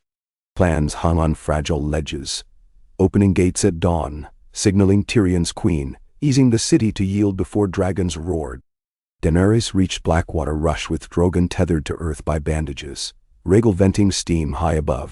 The Unsullied formed siege lines from the Kingswood to the Mud Gate. Dothraki rode behind, cutting supply runners. Tyrion rode forward under truce flag to parley. Jaime met him beneath scorched willows, golden hand sheened with sweat. Jaime's plan unfurled in low tones. At midnight, he would lead a column of city watch loyal to him. Open the Lion Gate, escort civilians across the Trident Bridge, then signal, with wildfire green lanterns, that the city's surrendering. Tyrion must stall the attack until dawn. Tyrion stared at his brother. Do you trust the gold cloaks? I trust the ones who fought at the Blackwater, Jaime said. They know dragons can finish what wildfire started. Tyrion's mind raced. Cersei's paranoia, Qyburn's grotesqueries, Grey Worm's grief-fueled resolve. One spark could undo every fragile vow. Yet hope fluttered. All right, he said. I will convince her. He returned to camp and pled with Daenerys in her pavilion. She listened but spoke little. Her eyes glinted like smoldering coals. The fire of Drogon's pain burned within her too. Tyrion bent knee. If the gates open, if civilians pour out, if Lannister soldiers lay down arms, promise no fire. She knelt, faced him. I promised I would break the wheel. Burning children is the wheel. She touched his shoulder. Convince your brother to keep that promise. I will keep mine. Relief flooded him. Midnight crept. God. Jaime slipped through alleys where Red Keep shadows drowned torchlight. Brienne waited at the postern gate with half a dozen loyal guards. Her eyes widened when she saw the lion helm under his arm. Whose child is it? She asked. His smile was sad. Mine. Still time for hours to outrun the dead. Nancy. They hurried to the gate, bribed the watch captain, and began ushering lines of haggard mothers, barefoot children, cripples on carts. Bells did not ring. The city held its breath. On the ramparts, Qyburn watched lanterns sway, saw watchmen abandoning towers. He reported to Cersei, voice dry. Fury spread across her features. Traitors, she hissed. She donned her lion helm, ordered every scorpion loaded, every lantern lit inside the Red Keep. If they will not defend our cradle, we'll burn the serpents out. King's Landing woke to screams. Jaime's men bolted bars, but City Watch choruses loyal to Cersei stormed the gatehouse, cutting escapers. Brienne dragged 2 children behind a wagon as archers loosed. Jaime dueled a watch sergeant. Blood sluiced cobbles. Across the bay wildfire, cache fires ignited under Qyburn's orders, hoping to create a curtain of green flame to discourage dragons. Flames mushroomed along the Blackwater, painting night eerie mint. Tyrion saw from Daenerys' camp and felt hope gutter. She'll think the city answers fire with fire. He sprinted through tents to find Grey Worm, to stay unsullied advance. Daenerys stood on a hillside, watching emerald rivers twist. Her jaw tightened. But high overhead Bran, warging a murder of ravens, swept in. A single raven landed on her wrist, eyes white. Bran spoke through the bird. The gate at Lion's Mouth opened still. Innocents flee. Your ally fights within. Daenerys stroked the raven's feathers, unsettled. She looked east where fire crept across water and west, where dawn's first blush hinted at horizon. Behind her Drogon stirred, rumbled. She climbed astride. Rhaegal descended to join. Tyrion reached her as she mounted, breathless. Wait for the green lantern, he begged. It may still come. Lightning flared. No lantern. But Daenerys' gaze remained fixed on the city's silhouette, where wildfire plume began subsiding, revealing Lion Gate halfway open. "Trust," she whispered. She nudged Drogon skyward. King's Landing saw dragons at dawn. People screamed anew, some shielding, some dropping to knees. On the gate's ramparts, Jaime raised a green lantern, Brienne at his side. The gold cloaks there threw swords to cobbles. Drogon beat wind overhead, a living eclipse. Rhaegal followed, flames licking parted lips.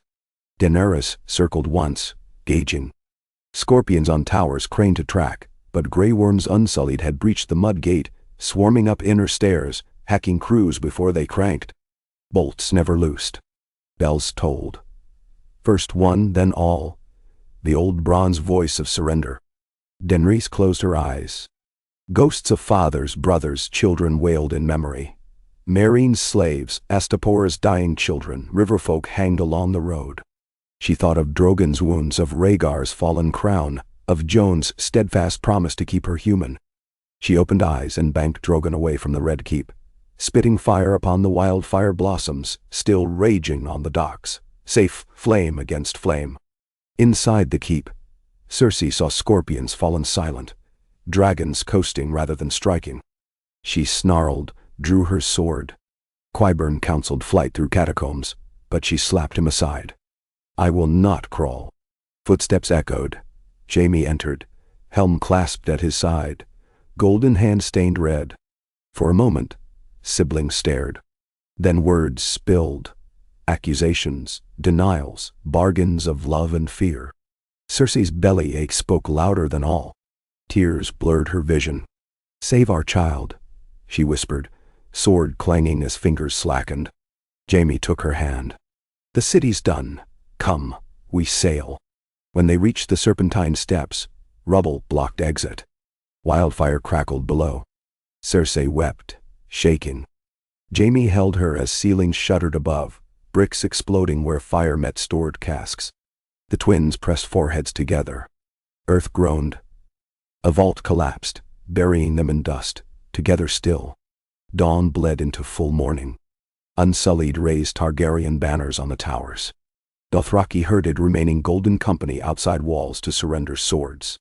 Civilians filed past the broken gate, some tracing dragon wings in the sky as if drawing blessings. Jon rode through Lion Gate by noon, bedraggled from his voyage in pursuit. Arya at his flank, Davos behind. He saw heaps of scorched rubble, but no smoldering streets of innocence. He saw a dragon perched harmless atop the Sept's ruins, Queen standing beneath holding hands up to calm panicked children. His heart unclenched. They dismounted. Jon strode to her. Daenerys turned, face streaked with ash, eyes vast and weary. "It's done," she breathed. Jon looked at the city, battered but breathing. Overhead the broken bells still swayed. He looked back, smiled with quiet wonder. "It's beginning." A fortnight later, lords of 7 kingdoms gathered in the dragon pit, among bones of old beasts. Tyrion stood before them, his trial commuted to council for forging surrender. Sansa sat beside Jon Royce and Lord Glover. Arya lounged behind, eyes on crossbowmen scanning roofs. Gendry, legitimized as Baratheon, held Storm's End wardenship in blue velvet. Brienne bore Jaime's sword laid across knees, eyes rimmed red yet proud. Samwell Tarly unfurled scrolls proposing new charters of rule. Daenerys and Jon entered together, hands entwined. Murmurs skittered across the amphitheater. Jon raised a horn of ancient dragonbone, broken wheel remounted as torch stand, and smashed it on the flagstones. The days of one throne crushing all beneath ends. From this day kingdoms shall counsel, not kneel. Debate roared, fealty, precedents, coin, hostages. Yet memory of undead winter and dragon dawn tempered tongues. Tyrion proposed a council of rulers elected by their peers at each monarch's death. Sam supported, citing precedent among Kingsmoot and Merman courts. Gendry offered Storm's End's vote.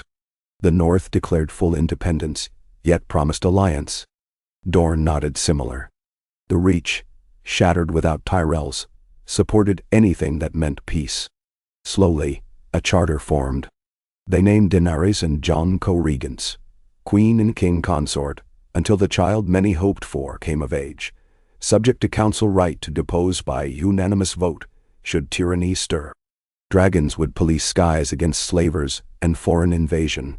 Taxes shaved to fund granaries and fleets rather than palaces. When the ink dried, Daenerys stepped forward, unsheathed a dagger of Valyrian glass, and slit her palm. Jon did the same. They pressed cuts together over the broken wheel stand, blood mingling and dripping on ancient stone. "Let ice and fire fuse," she proclaimed. "So storms feed fields, not graves." Cheer rose, tentative, then thunderous. Wind swept the pit, rattling dragon bones like applause from the dead. Years later, bards argued where the new age began. In Winterfell's last stand, on the Blackwater's green flames, within a broken dragon pit, or in the simple moment when one bastard of ice and one orphan of fire chose trust over fear. But in every tavern their songs ended the same way, with a wolf and a dragon soaring over fields in spring, shadow entwined, never again eclipsing sun but guarding it, so the realm beneath could grow. And somewhere in the quiet halls of Winterfell, Bran the Broken closed his ancient eyes, dreaming roots that now drank water clear of blood. Snow melted on a sculpted direwolf, dripping slow as years, and in the crypt Lyanna Stark seemed almost to smile. Lightning flickered at the edges of dawn when Daenerys Targaryen's retinue crested the ridge above Oxcross, their horses blowing steam into cold summer air. The valley below, once a quilt of barley and elder groves, sprawled like an anatomy lesson upon the earth. Furrows gashed by siege trenches, cairns of spent arrows jutting from rain-pooled ruts, and half-collapsed barns whose eaves still drooped with soot. Yet between the scars grew brilliant shock-white blossoms, moonbells that sprang each year where fires had run hottest. The sight made Daenerys rein in Drogon's spiked saddle and breathe a slow, astonished breath. Jon, riding beside on a rangy gray courser called Maiden's Mercy, followed her gaze. "See how the land forgets," he murmured. "Or forgives." "Not forget," she answered. "It remembers in flowers instead of ashes." She slid a gloved hand down Drogon's warm neck, feeling the faint quake of the mended wing joint each time his shadow rippled across the valley. "Perhaps we should do the same." They descended toward the ruined holdfast in silence, broken only by distant larks. Behind rode Barristan Selmy's replacement, Sir Eric Hill of the Stormlands, a lanky knight sworn into her queen's guard, followed by Missandei, Grey Worm, and a score of stark archers in gray leather bearing white and red dragon sigils. The entourage looked small for a royal progress. That, too, was by design. Daenerys had sworn to set foot in every bruised province without armies thumping behind her, to listen to small folk before rebuilding roads or granaries. 3 moons of travel had taken them from the char-black walls of King's Landing through the Reach's half-harvested plains and across the tumbling neck. Now they followed the gold-washed foothills of the Westerlands, answering invitations and complaints alike. Maester Samwell Tarly met them at the holdfast gate, cheeks red from the stone-cold air and the nervous jog that had carried him downhill. A raven fluttered over his shoulder, refusing to leave his quill-pocked sleeve. "Your Grace, Your Majesty," he puffed, bowing while the raven cawed insults at being jostled. "Archmaester Rennet sends records of post-war tithe levies. The western counts are lower than expected." Jon dismounted. "Bandits." "Better," Sam said with a quick grin. "Honesty." Jon Royce's new tax riders found that the Golden Company sacked most village stores but left ledgers. Women who lost husbands in the war have been pooling harvests and selling grain at hearth price. They're paying dues without lords to collect them. He shrugged at Daenerys' lifted brow. "Turns out people can tally numbers as well as any steward when need calls." Daenerys stepped to the ragged palisade where a line of children watched her with wide gray eyes. She knelt, meeting them at dirt level. "Whose fields grow those moonbells?" A girl missing 2 front teeth curtsied. "Lord's widow plants them for her babe who died last frost. Says flowers catch sunlight the rest of us can't reach." Jon crouched beside his queen. Would she accept seed wheat from Duskendale's stores? Enough to sow 2 fields. The girl glanced at her companions. "She'd weep, my lord king." Daenerys smiled. "Tell her tears are not taxes. They're rain." The girl beamed, ran toward the stone keep like a released lark. Nisande recorded the promise on a parchment scroll that already bulged with such pledges: roof tiles for Rivergate, olive cuttings for Blackmont, a new ferry plank for Maidenpool.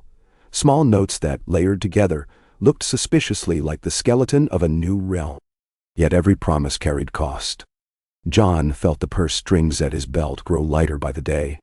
The Iron Bank of Bravos had advanced 300,000 gold dragons on crown bonds co-signed by the North's silver mines and Dornish wine tariffs.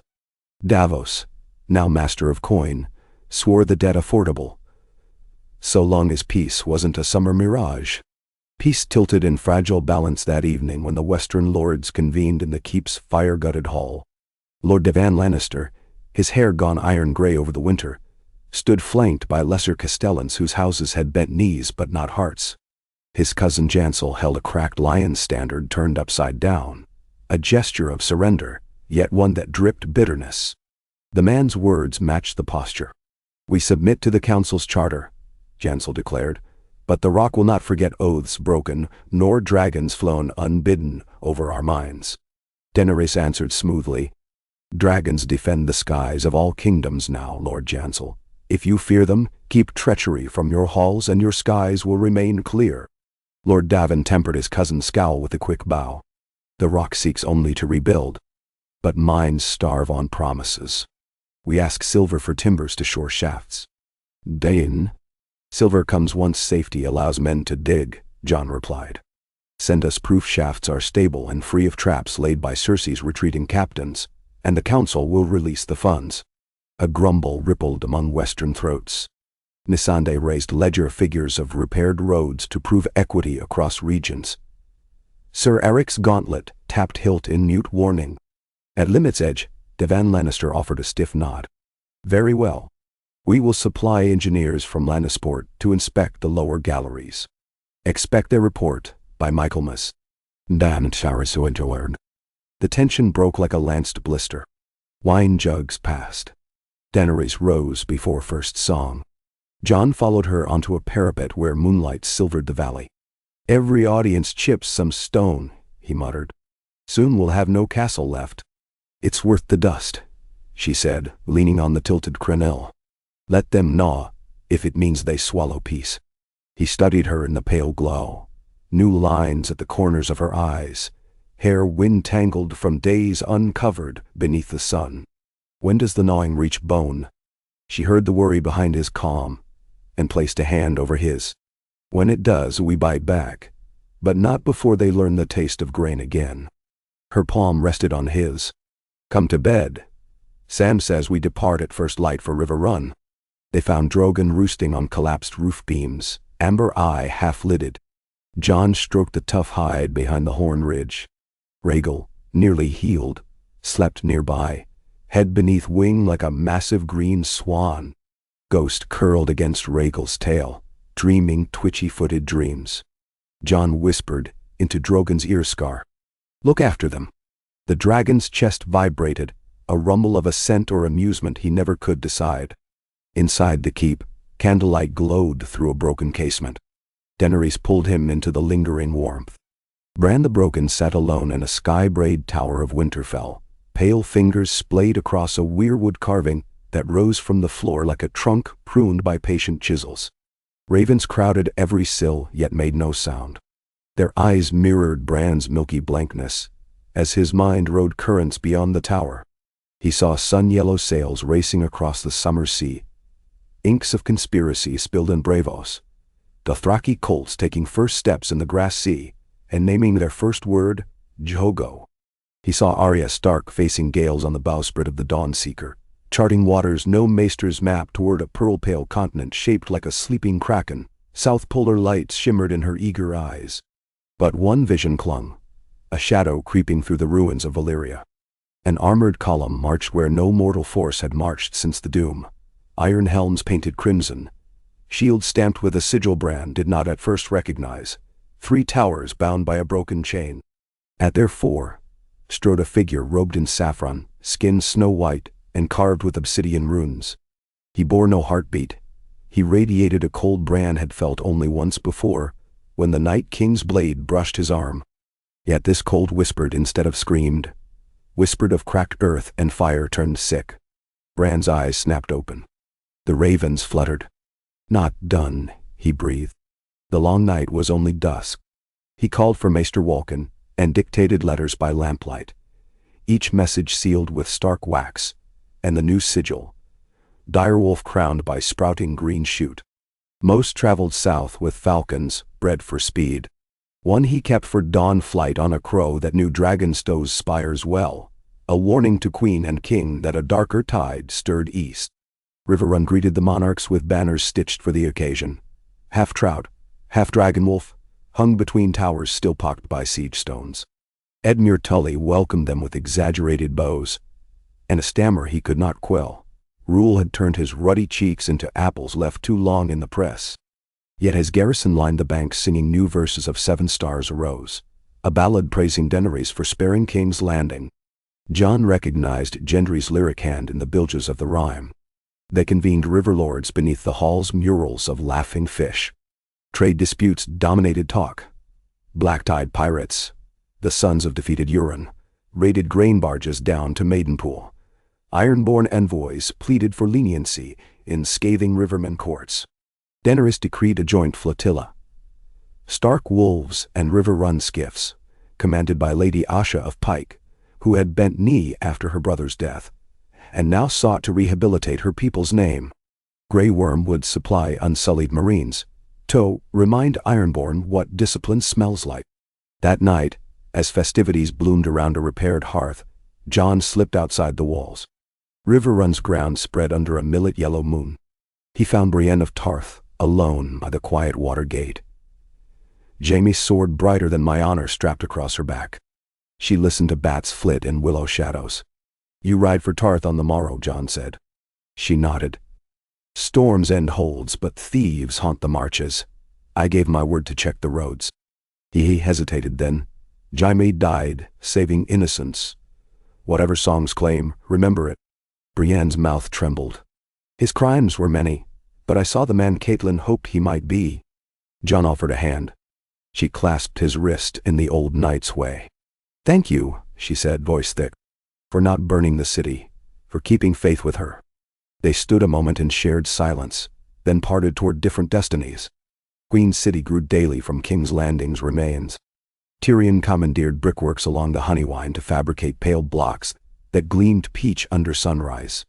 Where the Sept of Baelor had stood now, rose a skeletal dome of steel ribs, engineered by Dorna's sandstone masons, destined to hold a great forum where the faith of the Seven, the old gods, the Red God, and the children of the forest, might debate rather than duel. Critics dubbed it the Empty Crown until street hawkers adopted the name with pride, hawking small clay models to pilgrims. Within the Red Keep's still-scarred walls, Grandmaster Irons labored with scribes drafting the Charter of Banners, a document that codified the council's new system. Each kingdom, plus Dorne's principalities, would send 3 electors, 1 highborn, 1 sworn knight, 1 commoner elected by townships, to choose the next monarch upon a ruler's death. Grayscale-faced bureaucrats groaned at the complexity, but Tyrion persisted, quoting visions of literacy rates doubling within a generation. "Voting requires letters," he said. "Letters birth ideas." Ghost rumors stalked the reconstruction. Qyburn's surviving alchemists had vanished into the city's oubliettes. Famine flickered at the edges where river trade still faltered, and some whispered that the Iron Bank funded petty lords to sow chaos if debt payments lagged. Sansa Stark, now Wardeness of the North in all but name, traveled south with a retinue of Karstark riders to inspect the city's winter stores personally. She found warehouses half empty and demanded open ledgers. When grain factors hedged, she seized docks under the council's emergency powers. "Snow taught me," she told a protesting merchant. "When winter closes, stock extra cloaks." Her measures fed 2,000 mouths through a hungry fortnight, but bred malice in nobles, who preferred profits over public granaries. One such was Lord Norwyn Rosby, who slipped across the narrow sea, with chests of coined gold, and a proposal for Prince Governor Roston of Penos. "Fund my exile army. I'll carve you a free port in the Crown Lands." Rostin, who long dreamed of a mainland colony, listened, and quietly invited emissaries from Antares, whose trade ships now lay derelict under slavers' embargo. The emissaries arrived bearing gifts: harnessed reptilian beasts the size of hounds, bred from the eggs of wyverns.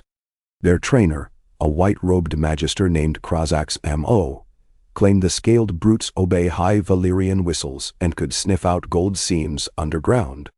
Rostin hearing gold, Rosby hearing armies, both heard opportunity. Far away, Bran dreamed again of the three-tower banner crossing smoking ruin. Jon and Daenerys parted at Maidenpool that autumn, each to duties pulling in opposite directions like twin moons. She sailed east along Storm's End to supervise repairs of Blackwater trade forts. He rode north to host the first harvest moot of the independent North in White Harbor, an event Sansa insisted could not be presided over by a half-southerner queen. Their farewell on Maidenpool's pebbled strand tasted of salt wind and jealousy. The sea might keep them apart. Jon pressed his brow to hers. "Come spring I'll return, and fetch you to Winterfell under fruit blossoms." She laughed, though eyes brimmed. "If you arrive before the blossoms, bring wine. If after, bring children." He kissed her, then watched the sea snake, new flagship of Davos fleet, pull from harbor, escorted by 6 Dromons. Rhaegal flew escort overhead, Drogon still nursing river scars in Dragonstone's mews. Jon's ride north proved bracing. Snow speckled the King's Road again by the time he crossed the neck. Free folk settlements sprouted atop hills, each circled by wooden spikes carved into rune shapes, taught by Tormund. "Let the wind forget us not." Carhold lay gutted but alive, rebuilt with wide windows to catch weak sun. At last, Hearth. Surviving Umbers hosted an ale feast where northern women danced with Dothraki warriors under strings of lanterns shaped like ghost mammoths. Jon saw there the first hint that cultures could blend instead of clash, just as moonbells overtook scorched farms. White Harbor's harvest moot drew throngs thicker than any since before Aegon's conquest. Farmers carted barley, mutton, and winter beans to trade for silver minted with martlet and direwolf faces. Smiths hawked new long-half tools forged from spare dragon glass. Asha Greyjoy anchored 15 longships outside the harbor, their masts hung with cod nets rather than kraken banners. She traded smoked herring for wool pelts, laughing loudly at mainland suspicion turned grudging respect. In the moot, Jon thanked her publicly. "The salt wolf runs with the pack," he proclaimed, and the cheer nearly cracked the wharf planks. During the moot's third night, ravens arrived, one from Bran, another from Old Town. Bran spoke of a strange malaise in the narrow sea, ships returning with crews dead though hulls untouched, bodies drained white as bone. Old Town's reported maesters in Volantis recording tremors beneath the smoking sea that rattled glass candles in the Citadel's vault. Jon read both scrolls twice, troubled. He summoned Maester Sam from the feast, and they pored over sea charts. "If the doom stirs," Sam whispered, "who knows what nightmares might ride its tides?" The Valyrians bred horrors even maesters fear to name. Mesimho. Jon penned a swift letter south, but withheld Bran's grimmer vision until he could judge its scope. "She has dragons," he reasoned. "She has fire enough to drown any shadow, yet dread gnawed as cold as northern winter." Daenerys stood atop the highest bastion of Storm's End when that letter reached her hand. Wind screamed around chalk battlements, whipping her white cloak like a banner of snow. She read Bran's warning twice, the ink smudging where salt spray spattered. Then she scanned the dusk horizon. Gulls wheeled above the bay. Pink clouds piled like fortress walls. No threat yet. Sir Eric waited behind. "Shall we alarm the lords?" "Not yet." She folded the parchment into the pocket beneath her gorget. "First send ravens to Dorne, Old Town, and Dragonstone. Tell them to watch the sea, and recall Rhaegal.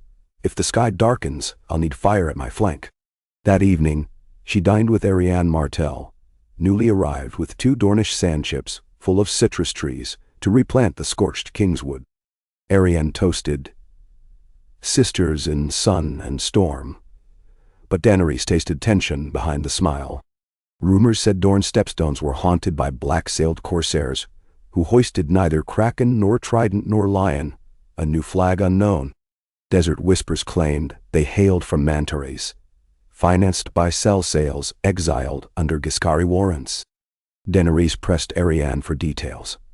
The princess deflected with a dance request from Grey Worm, whose face colored a shade near Pomelo.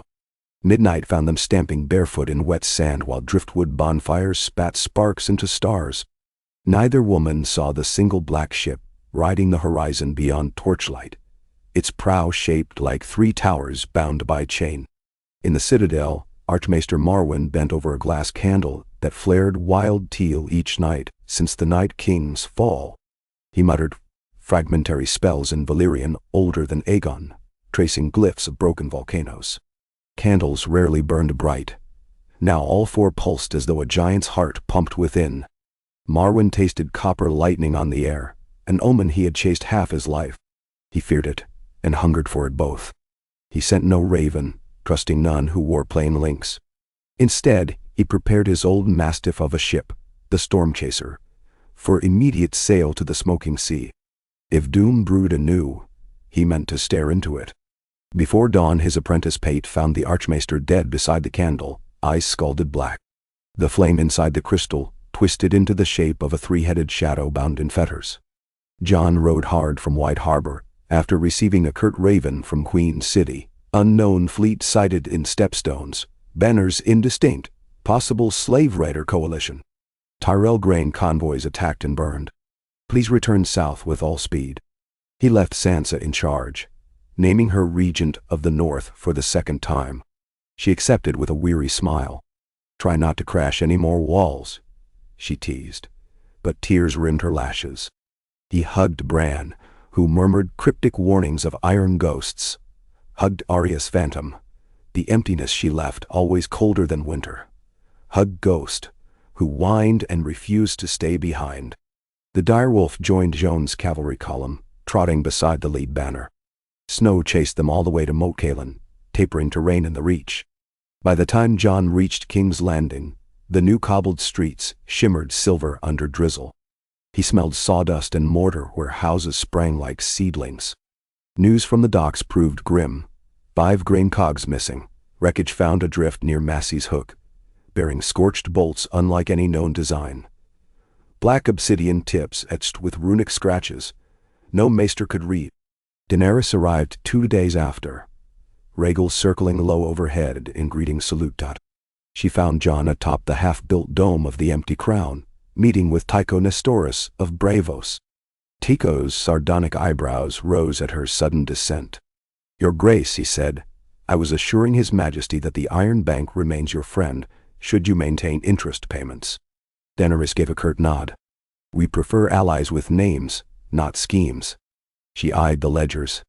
See that the Charter's grain subsidies pass to Dorne on schedule, or your ships may follow our lost cogs. Tycho bowed, retreating in a rustle of silk. Jon exhaled. His loans grow teeth. All Iron Bank parchments have teeth. She touched his arm, eyes softening. I missed you. He kissed her gloved knuckles. And I, you. But storms gather. They convened a small council that night. Tyrion, Davos, Samwell, Asha, and Lord Gendry representing Storm's End. Reports confirmed 9 raider ships sighted near Tarth, black hulls, triple tower sigil. Survivors described silent boarders, clad in white, lacquered armor bearing obsidian blades that split steel like rotted bark. One tavern wife from Cape Wrath swore they burned without flame, a cold light that bled blue from their gauntlets. Sam paled at that, remembering words in Valyrian prophecy. When weeping stone drinks night's fire, the corpse light will walk. Bran's letter seemed less cryptic now. Tyrion unfurled a stolen banner provided by Asha's Ironborn scouts. 3 towers bound by chain. On the reverse, near the seam, a smaller mark glimmered. An Ouroboros of runes encircling an eye. Mantarian glyph, Tyrion reported. Usually appears on slaves branded for gladiator pits. Means property of the Shadowbinders Guild. Daenerys' jaw set. Shadowbinders do nothing without payment. And Mantary's hordes debt like gold, Sam added. If they meddle in corpse light, they mean to threaten more than trade. Jon tapped the map. Duh. They hold no allegiance to Westeros, Essos, or Summer Isles. They cherish only coin and arcana. He looked at Daenerys. And if arcana fails, they buy dragons. She stroked a white curl of hair curling beneath her ear. They try. Grey Worm asked permission to speak, no longer commander of Unsullied, but still her shield. We hunt ships. Strike before they birth army. His eyes smoldered with the old fire. Jon raised caution. Ocean is wide. Raids look like tests. We need to know their forge before we swing. Valyria, whispered Sam. Smoke rising, dead crews white. The doom waking. He swallowed. Marwyn's last notes said Mantary's priests claimed to cultivate the breath of volcanoes, to resurrect dragons of their own by forging flesh with spellstone. Silence tightened the chamber thicker than leather. Daenerys' gaze shifted to the open patio where Drogon lay coiled, breathing shallowly. She felt an old dread. The stealing of freedom beneath the guise of fire. I won't let slavers bind my children's kin again, she said, low but iron. They agreed on 2 fronts, Daenerys and 2 dragons. Drogon fit to fly again, would sail upon the storm chaser, commandeered from Marwyn's pier, toward Valyria to scout the smoking sea. Jon would lead a fleet of Blackwater-built drahman south to the Stepstones to intercept further raids, Ghost and Grey Worm at his side. You chase shadows, Tyrion warned Daenerys, with little more than a compass and a prophecy. She smiled, fire licking behind amethyst eyes. I rode shadows once and taught them fear. They will remember. Jon, strapping sword belt, found her alone in the solar. Moonlight etched the tension in her shoulders. He moved to hold her. She breathed. Will the sea ever grant us rest? He pressed nose to her silver braid. One day we'll farm moonbells in the Reach and ride dragons over harvest festivals. She turned, tears unshed. Promise. He kissed them dry. Promise. Stormchaser cut into the smoking sea a fortnight later, her black hull reflecting the copper light of lava plumes that clawed the horizon. Daenerys stood at the prow between Drogon and Rhaegal as night writhed red beneath the waves, currents glowing like molten veins. Ash drifted from unseen peaks and coated deckhands' lashes. They saw wrecks, bronze galleys gnawed by acid water, figureheads melted into grimaces, bones fused to ballast. Ghost fires flickered in portholes, dead crew lanterns forever burning. On the 3rd night, a brightness bloomed beyond a veil of fumes. At first, Daenerys thought it sunrise, but the glow pulsed from below horizon, a city of basalt terraces and obsidian spires rising amid sulphurous haze. Rivers of magma coursed between streets like fiery canals. Above the highest tower hovered a dark sphere bound by chain, each link bigger than a warhorse. Within the sphere, light crackled, the size of a dragon's heart, thrumming. Rhaegal screamed and beat wings, refusing to venture nearer. Drogon roared but trembled, the last of his scars glowing hot. Easy, she soothed, though her own pulse galloped. She bade the captain anchor in a cove of cooled slag while night smothered all color. They observed by spyglass, white-clad soldiers marching parapets, their armor inlaid with smoky quartz that caught the lava glare, throwing corpse-blue glints. At intervals along the walls rose cylindrical cages, holding half-grown wyverns, hybrid beasts with wyvern wings and serpentine tails, muzzles muzzled by chain. Every hour robed figures approached and fed them shimmering stones that steamed. The creatures convulsed, scales splitting to reveal forged iron bones beneath. Sam's prophecy stabbed her memory, forging flesh with spellstone. She ordered Rhaegal to stay high. Drogon followed her low over the lava river. They skimmed the outer wall, flame-scorching guard towers. Obsidian melted under his breath. Alarm horns, hollow-bone trumpets, shrieked ghostly notes. White soldiers loosed arrows of fused glass that shattered on Drogon's belly. He clawed up, soared above the sphere. Then chains hissed and rattled. On the parapet below, thralls hauled a war machine that resembled a ballista, but powered by pulsing crystals. It fired lances of solid light, blue shafts that coalesced midair and streaked toward the dragon. Drogon banked. One beam grazed the scarred wing and he shrieked, a wound smoking black. Another struck his tail ridge, scales exploded like brittle glass. Blood spattered, sizzling upon contacting lava. Daenerys clung to the saddle, heart pounding at the sight of her beloved in pain. Rage flared. She and Drogon spiraled, avoiding lances long enough for her to hurl dragon-glass javelins at the mechanism. Useless, they shattered. Higher, she urged. Drogon climbed. From above, the sphere no longer looked solid. It throbbed like a heart of lightning. She felt Drogon drawn, as iron to lodestone, to strongak. She pulled reins of braided leather. He resisted, limbs shaking. Spell chains, she thought, binding even dragons through blood. She ordered retreat. Drogon fought the pull, but she coaxed with Valyrian lullabies until they broke free into clouds of ash. Rhaegal joined, encircling, escorting their wounded brother back to Stormcaser. They fled north while behind them the sphere pulsed brighter, as though tasting their escape. Jon's fleet, at the Stepstones, fared marginally better. They engaged black ships off Bloodstone Island, wildfire catapults torching 3 hulls, before ghost blue bolts carved holes through sails and men both. Grey Worm boarded the flagship of the raiders and discovered its crew dead already. White-faced corpses whose chests bore rune scars that pulsed faint sapphire even in death. At the helm stood a robed magister controlling the ship by means of chain-bound crystals embedded in the wheel. When Grey Worm severed the magister's hand, the entire ship groaned and cracked apart, as if life left it. Ghost, howling on the forecastle, recoiled from the corpses, hackles high. Tyrion, commanding from a smaller courier, wrote frantic notes on the magic. Davos cursed that no fire could sink what was already half stone. Asha captured one prisoner, a sailor whose eyes were sewn shut. He babbled at the binder of towers, promised gold beyond measure if they sailed the corpse lights to western shores. Before interrogation deepened, the sailor's chest burst into ash, leaving bones hollow as paper. Jon knew then this was no mere raiding. It was an overture to war waged in deaths yet uncounted. He convened war council on Helena's Oath, just north of Cape Wrath. Ravens ferried their maps.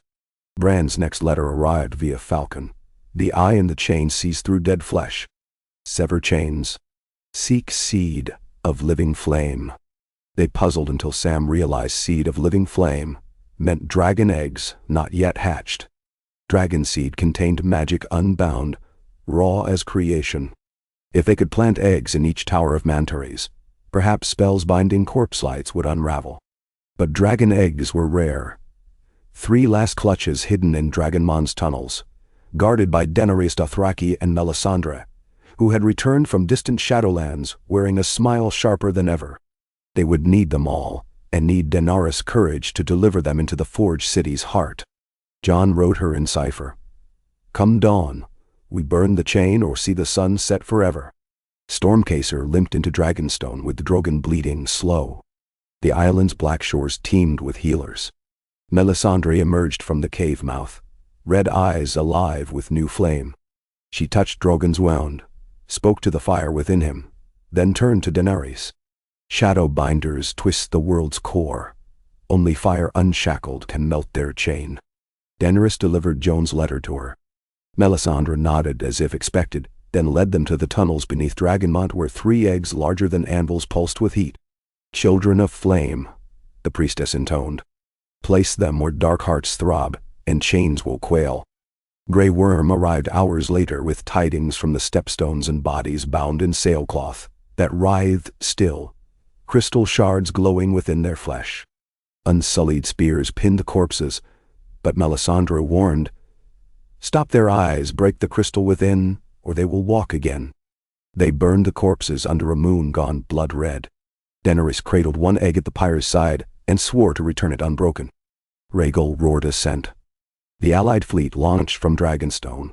30 royal Dromons, 15 ironborn longships, 7 Dornish sandships retrofitted with scorpions enchanted by Old Town alchemists to fling spearheads of fused dragonglass. Stormcaser led, carrying Daenerys, Melisandre, Sam, and the eggs in bronze-reinforced crates. Jon commanded the spearhead on Rhaegar's Song, Grey Worm at his side, Tyrion managing logistics, Davos the supply train. Ghost roamed decks, nose trained for corpse stench. As they crossed into the smoking sea, volcanic thunder rattled the hulls. The sky glowed, bruised violet. Dead warship hulks drifted like skeletal leviathans, their sails now stitched with black chain runes. Daenerys flew overhead, scanning. They found no living scouts. On the fourth night, the Forge City rose again from smoke. Towers taller now, the sphere pulsing like a dark sun. White soldiers lined the docks, awaiting. Jon felt Rhaegal tremble but hold firm. Battle unfurled, as if choreographed by old gods. Dromons hurled wildfire bombs, but blue shield beams from the tower tops deflected flames into the sea. Dornish ships loosed glass spears. Many shattered harmless, some punched through shield gaps, dropping parapets in sparkling cascades. Ironborn grabbed grapnels, drawing enemy barges into boarding range, fighting silent soldiers whose blood crystallized on deck. Daenerys dove on Drogon, each breath carving trenches of molten stone into the outer wall. The sphere flared, chains sprouting lightning lances that shot skyward, seeking dragon hearts. Rhaegal flanked, spitting green-gold flame to confuse target arrays. On the Stormcaser's deck, Melisandre opened each crate. Inside, the 3 eggs pulsed crimson, dawn's heartbeats. She lifted one, chanting in Old Valyrian, and flame sprouted from her palm like a blooming rose. Sam watched with terror and awe. The priestess turned to Jon beside her. "Blood of dragon glass," she said, "planted inside the beast's coil. Only king or queen may command it." Jon's vines iced. "Daenerys carries 2 eggs. I take one? Or doom takes all," she answered. She placed the scorching weight into his cupped hands. Drogon swept low. Jon mounted Rhaegal, egg cradled to chest, and kicked skyward. Pain streaked his arms from heat. Bran's words echoed, "Seek seed of living flame." They soared toward the chain sphere. Lightning lances shot again. Jon screamed for Rhaegal to roll. The dragon banked, wingtips singed by blue energy crackling like solid frost. Ahead, Daenerys rode Drogon in a vertical dive, egg clutched as though it were her own heart. Twin dragons converged upon the sphere. The moment they breached its shadow, gravity vanished. Sound became a muffled hush. Chains twisted slowly in air thick as glass. In the sphere's hollow center glowed a vortex of molten color, hearthlight, and void coiling. The eggs throbbed in resonance. Daenerys cast her egg first. It left her hands, absorbed fire mid-air, and burst into threads of scarlet that streaked into the vortex, twining through chain links. Jon hurled his, roaring wordless defiance. The egg split on impact. Out of it poured a plume of gold dust that swirled like living sand, embedding into every rune. The sphere shrieked, soundless yet felt in bones, splintering into shards of obsidian that rained in slow arcs. Chains stiffened, cracked, and snapped. Instantly, shields across the Forge City flickered, died. White soldiers stiffened, then collapsed as their crystal hearts went dark. Below, Melisandre lifted the 3rd egg and spoke a final prayer. The egg flared like a new star, and from it grew wings, tiny, flickering, infernal, before exploding in a column of flame that surged up to lick the fracturing city. Lava vents burst, towers crumbled, cages opened, spilling half-grown wyverns that fled shrieking into smoky sky. Drogon and Rhaegal fled outward. Behind them the sphere's core imploded, pulling chains and masonry into a hungry whirlpool of molten rock. Daenerys looked back through stinging eyes and saw Valyria tearing itself apart a second time. Though this time, by deliberate mercy, the blast remained contained. They landed on floating rock shelf, chests heaving. Somewhere far behind, the city roared its last, collapsing into the sea that once destroyed it. Jon slid from saddle, dropping to knees from fatigue and burns. Daenerys knelt, pressed her forehead to his. For a moment no word existed but breathing. Melisandre arrived on a skiff, hair singed, but eyes bright. "The chain is broken," she breathed. "Shadow binders flee into night that birthed them. You have forged dawn anew." Sam coughed smoke. "And the world still turns." Jon watched the water swallow the final spire. Let it turn toward life. Queen City thrummed with celebration at news. Bells pealed, moonbells poured from balconies. Sansa's ravens delivered word of northern rejoicing. Arya's far-flung letter arrived months later, telling of a continent across the sunset sea where white wolves ran beside feather-haired people beneath green auroras. Tyrion drafted trade pacts faster than scribes could sharpen quills. A cradle of the first Charter edition entered the Forum's library. Yet Daenerys and Jon did not hurry to coronation. They wintered in Dragonstone, nursing dragons and healing burns. Snow fell once, thin as sifted flour, dusting the courtyard where small folk planted pear trees. They walked nightly along beaches, glowing blue, with tide-of-fire algae, hands linked, speaking little. Love no longer needed words. One dawn he woke to her touch, palm sliding to his, and placing something small and hot. It was a moonbell seed she had plucked at Oxcross months before, now sprouting tiny green shoots. "It grew in your cloak," she said, smiling. "Time to plant it." They rode Dragon over the narrow sea toward the Reach. At the ridge above Oxcross, they found the widow's fields alive with moonbells, barley thick as braided gold, children chasing each other through the rows.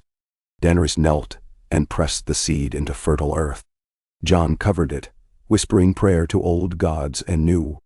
Above them Rhaegal wheeled, wings catching the ascending sun like a banner of living emerald. Flowers forget nothing, but they forgive. So did realms, given patience.